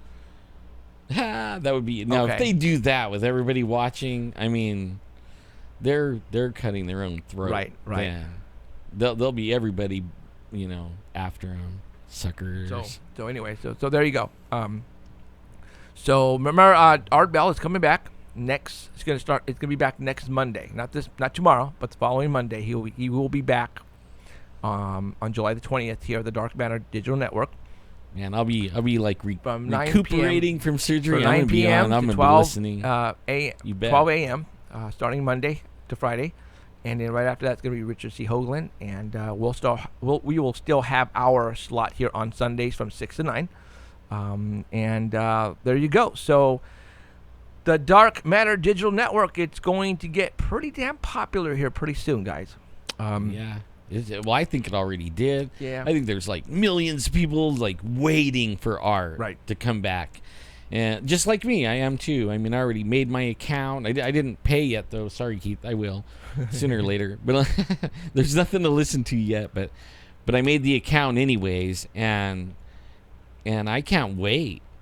I mean, Art Bell, man, he has scared the socks off of me so many times when I was a kid. Right. I mean, and even when I was an adult, it was like, crazy. Yeah. Scared the socks off me. And like I was telling people, when I had my full-time job, I couldn't stay up and watch the whole show. So how I recorded is I had a VCR, and I tied the audio output from the stereo to the VCR input of the audio, and I recorded the audio on VHS tapes because you can do it 6 hours. Jerry-rigged it, man. That's pretty good. And that's how I listened back to Art Bell the following day. That's how I did it on VHS tapes. I am smart. So that's how I did it. So there you go. So all right, how much time we got left? We got about 12 minutes. 15 minutes about or 12. so. Yeah, right around there. So, boy, that was a full show. There's. Yeah, I bet you're full. You know what? I'm still hungry. It's just that I couldn't do it, dude. I couldn't do it. And he practiced. I know. But man, he was slamming them, man. 30 seconds. I never seen anybody like in person. Right. Slam. I mean, we used to, when we were kids, we would try to eat like lots of pancakes and hot dogs. I never seen anybody like slam a hot dog that fast. I mean, he put away a half a tray of them, and it was 30 seconds. Yeah, it was ridiculous. He told me. Fast, I asked him before the show. He goes, how much time do you think you can do it in? And he goes, 30 seconds. And I said, okay. And so okay. No, his 5 did my 2, and I bet you he wasn't even moving fast either. He ate more than 5. Did he? He had a whole half a tray. I mean, there was only like 5 left out of all the ones on his tray. And he said he could have done the whole tray if he wanted to. But I said, you don't have to. And she said time, and that was it. He was like, okay. I mean, he probably didn't want to have it, That's pretty funny stuff. Probably can't hardly down a hot dog after eating 30 just the other day. That crazy 30 hot dogs. Yeah. And the winner, or the head guy, the guy who always wins, he puts away 60. Right. Yeah. Right. 60. That's crazy. Man, can you imagine that? Oh my God. That is absolutely crazy. I wouldn't mind trying the steak one if somebody else will pay for it. What? Because I know I ain't gonna get my money back. Really? Right? Yeah. Exactly. I'll take a doggy bag. So okay. Yeah. So a lot of stuff we talked about today. And the stuff that I like to talk about again on here is stuff that you haven't heard about. I'm going to continue finding the stuff like the poster and the dates and all that you don't get to hear or when you're on social media. It's our job here to bring you that stuff. And we have people who do the research for us. We have Elizabeth Martinez, and Danny finds a lot of stuff as well. And then my wife Cheryl finds stuff, and then Alan finds some stuff. And if it's some good stuff, then I'm going to show it to you guys. Whether you guys think I'm smoking the crack or not, I'm still going to show it to you because I believe it means something. All right? I'm not going to show you stuff that I think is that I want to because it's cool. No, there's got to be a purpose. There's got to be a purpose. I kind of want everybody to start really paying attention, okay? Really pay attention to what's going on around you. The sky, the night sky, 2 minutes, 40 even seconds. sitting in your own living room, because to me, like, the veil is getting thin. And I think more people, just like the guy called and said he's seen more UFOs, people are seeing more stuff. Pay attention. Right. Maybe we could figure out what's going on. Maybe we could figure out who's the good guy and who's the bad guy. I mean, I think our awareness, it's something waking up. We're waking up. We are waking up. Something is happening, and I think there are some people on Earth or things on Earth that don't want it to happen, and they're going to try to do it whatever they can to prevent it from happening. Because if it happens and we awaken and we find out what's really going on, then there's going to be repercussions against the people who have been doing this to mankind. What day does Jade Helm start? July the 14th or 15th. So right on my surgery day. Dang, I'm gonna miss everything, huh? But what does that mean? You know, we've been hearing that it starts the 14th, but we don't know what that means. No, we don't know. I've been seeing some high flying helicopters like way up there. You know, way up there. Oh, we still got a little time. We still got like 12 minutes, something like that. Really? Yeah. Oh, then why does that dark matter? Okay, gotcha. Okay, so yeah, I'm having a blast doing this, and it's you know, Cheryl is coming up with some good stuff, and you know, what's really bugging me though is what happened yesterday at 6:25 on that sun. I think that is just another little like bump in the road of everything starting to wake up. I mean, even the sun is acting different. Even the planets are acting different. I mean, this whole thing where this flyby that Hoagland's gonna report on, that thing took off in like 2002 or something like that. I mean, that's how long it's been. And didn't they lose contact with it? I believe for a little bit. Okay. But I mean, it's way out there. Isn't this where it's flying by, like one of the last planets, and then it's heading out of the solar system? You know, I mean, not out of the universe. I haven't been following the Pluto thing at all lately. So I've been concentrating more of what's happening here on Earth as far as the dates of September. And don't be surprised if other major things occur. Right. Like, you know, this whole Confederate flag thing that the media just constantly What a keeps big hype. They're just Pluto That's what I is the thought. last It was planet. the last planet, and this thing's going to go by it, and then it's going to go in. I guess a Discovery one went out there too, Discovery 2 or something like that. And then it turned back, you know, and you can't even see the Earth. Right. You absolutely, the Earth is not existent. We're nothing in the unit. When they get to the edge of the solar system, nobody could see us. That's why I have a hard time with aliens saying they're coming from, you know, Alpha Centauri or whatever, and they found Earth, right? Right. Were they flying to our sun that they could barely see? It was like a little star, and they decided they're going to check out the star, and then found us, Right. orbiting it. You know, like only like a mere, you know, like in universe dimensions, like really just like, you know. Well, you know what Shell and I were talking about the sun, about Somebody in here said it was like a glitch in the Matrix. Maybe the Matrix glitched. Ooh, that's a good now one, you're really messing with my head, dude. You know, Elizabeth was, you know, saying something to that nature, something weird, and I said, man, now my brain hurts, because I mean, there's, you know, this is like a sci-fi movie. This is what we're witnessing, guys. I mean, this could be. It's blowing me away that this could be a sci-fi. I mean, we're talking about dimensions. We're talking about CERN opening up a door to hell, and all of a sudden, all these mythological creatures are coming through that to take over the Earth. That's why the military is setting up shop all over the world and getting ready. So when the CERN does open up, that they're ready. Yeah, but who are they going to be? Okay, is the military going to be commanded by these things? Or are they going to be fighting these things? You know, good question. Now, I've talked about this, with you. And is our military going to go against the American public? The people. Well, I know some guys aren't. Right. Okay. And I have it from close sources, like real close friends and family, that they are prepared to go against the orders, and they think the orders are coming too. Right. And they're going to go against the orders, and they're ready to do it. Okay. And they're telling me that not to worry, because they're going to run off with their tanks and everything. I mean, they're not. I heard they're going to go AWOL and they're taking their weapons with them. I mean, they're going to go against the whole thing, and they're not going to go kick our door in and get. That's the what guns. I've been hearing too. And I have friends who are like strictly scared to death about our military coming to the door and knocking and getting our weapons.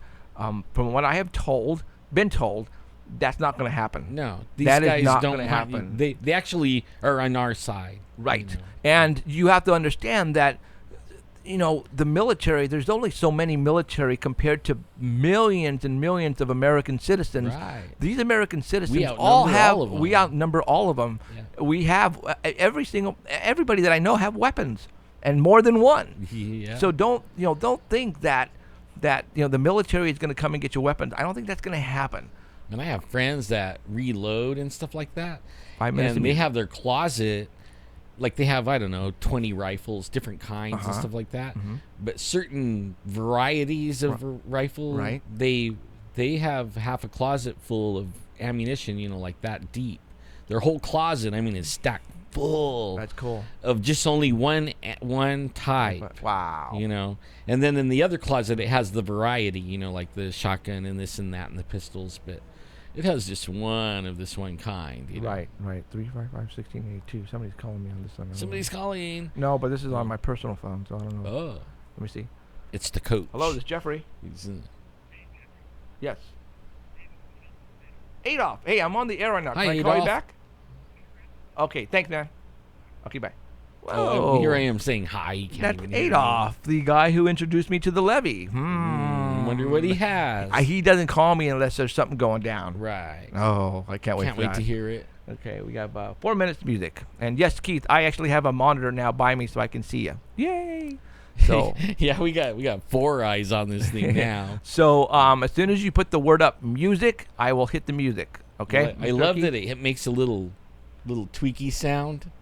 Because that's actually what makes me look. Right. So no, as soon as I hear the word music, and then I'll put up the music. So, all right. So we got about 3 minutes and a half, and we're out of here. So I appreciate everybody coming on a Sunday and watching us wherever you may be, or listening to us at the Art Bell Digital Network. I appreciate it, and things are going to get pretty interesting in the next 2 months. All right, I am telling you that right now.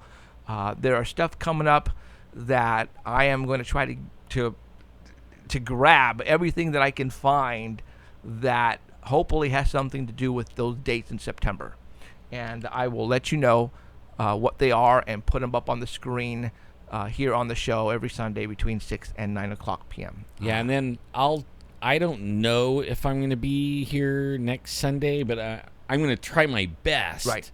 And if not, I'll try my best to be the next one. They were saying that they might have sent you home out of the hospital in 3 days. Right. But that doesn't mean you can still walk. That's what. Gotcha. That's so what I heard. Yeah, pretty much have to go and lay down and can't move. Right. Yeah. Right. Like no bending and stuff. Right. So we'll know. I'll keep everybody posting on Facebook. Okay. And if worse comes to worse, you can always call on the phone, and we can always put you on the phone and do it and do the show that way. Yep. And we would like to thank our sponsor, Nathan Hotdogs. No. So, yeah, you know what? I'd like to thank Pablo Martinez Jr. for coming in. Man. That was very cool. You rock, dude. And I'm pretty sure we're going to be seeing more of him later on in the near future, as far as, paranormal investigations go and stuff like that. And now we know who to root for on July 4th of next year. Yeah, man. All our fans, we need to Just slam him with absolutely. emails and stuff. Yeah, well, man. And you guys, he's looking for a show name for, Mr. Hot Dog Eater himself. And he's paranormal. So, go to the forum at paranormalcentral.net, fill it out. It's really simple. Your name, your email, and it gives you a box to write stuff on. And that's it, dude. It's not like we're asking for your full identity or anything like that. So, okay. So we have 2 minutes left. Again, I want to thank everybody for showing up. I want to thank Danny Valderrama, our Bigfoot reporter. Thank you, Danny, for and comedy, Pablo. and Pablo, and all Heidi. our people in chat. They're Absolutely. so great. And Heidi, she has bronchitis, and as you probably heard her last week, she was really having problems getting words out because she had getting sick. And there you go. So hopefully she'll be back next week. We shall see. So, all right, we got 1 minute left. So, yeah, I'm pretty excited. I'm a little nervous on for the next couple of months. I'm nervous for the next couple of days. Yeah, a couple of days. I know something is going to happen in September, you guys, but I just don't know what it is, and that's what's scaring me. Yesterday's whole sun thing really threw me for a loop, and I was just like, what just happened? And I couldn't. When I can't figure it out, that just bugs the heck out of me. It does, because it just freaks me out big time. So. I will keep my eyes out. If it happens again, hopefully I'll catch it. If not, somebody else will catch it, and they'll let me know about it. If I have a near death, I'll tell you guys a great story, hopefully. Yeah, hopefully that won't happen. So, yeah. So 15 seconds. Yeah, 15 seconds. So, okay, guys, I want to thank you very much for showing up for Paranormal Central. We'll be back next week, same time, 6 o'clock p.m. Pacific to 9 o'clock. And again, the day is music. The next day will be and we'll see Art you Bell's later, return. Keith. So, we know you all right. can't hang out. You guys all have a good day. We'll see you guys next week. Take care. Bye.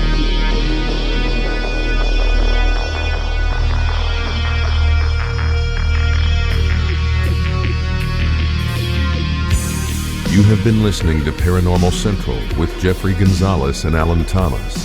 Broadcasting worldwide at ParanormalCentral.net and on ArtBell.com. Stay tuned for next time. Remember to keep your eyes to the skies. And we hope you witness something you cannot explain.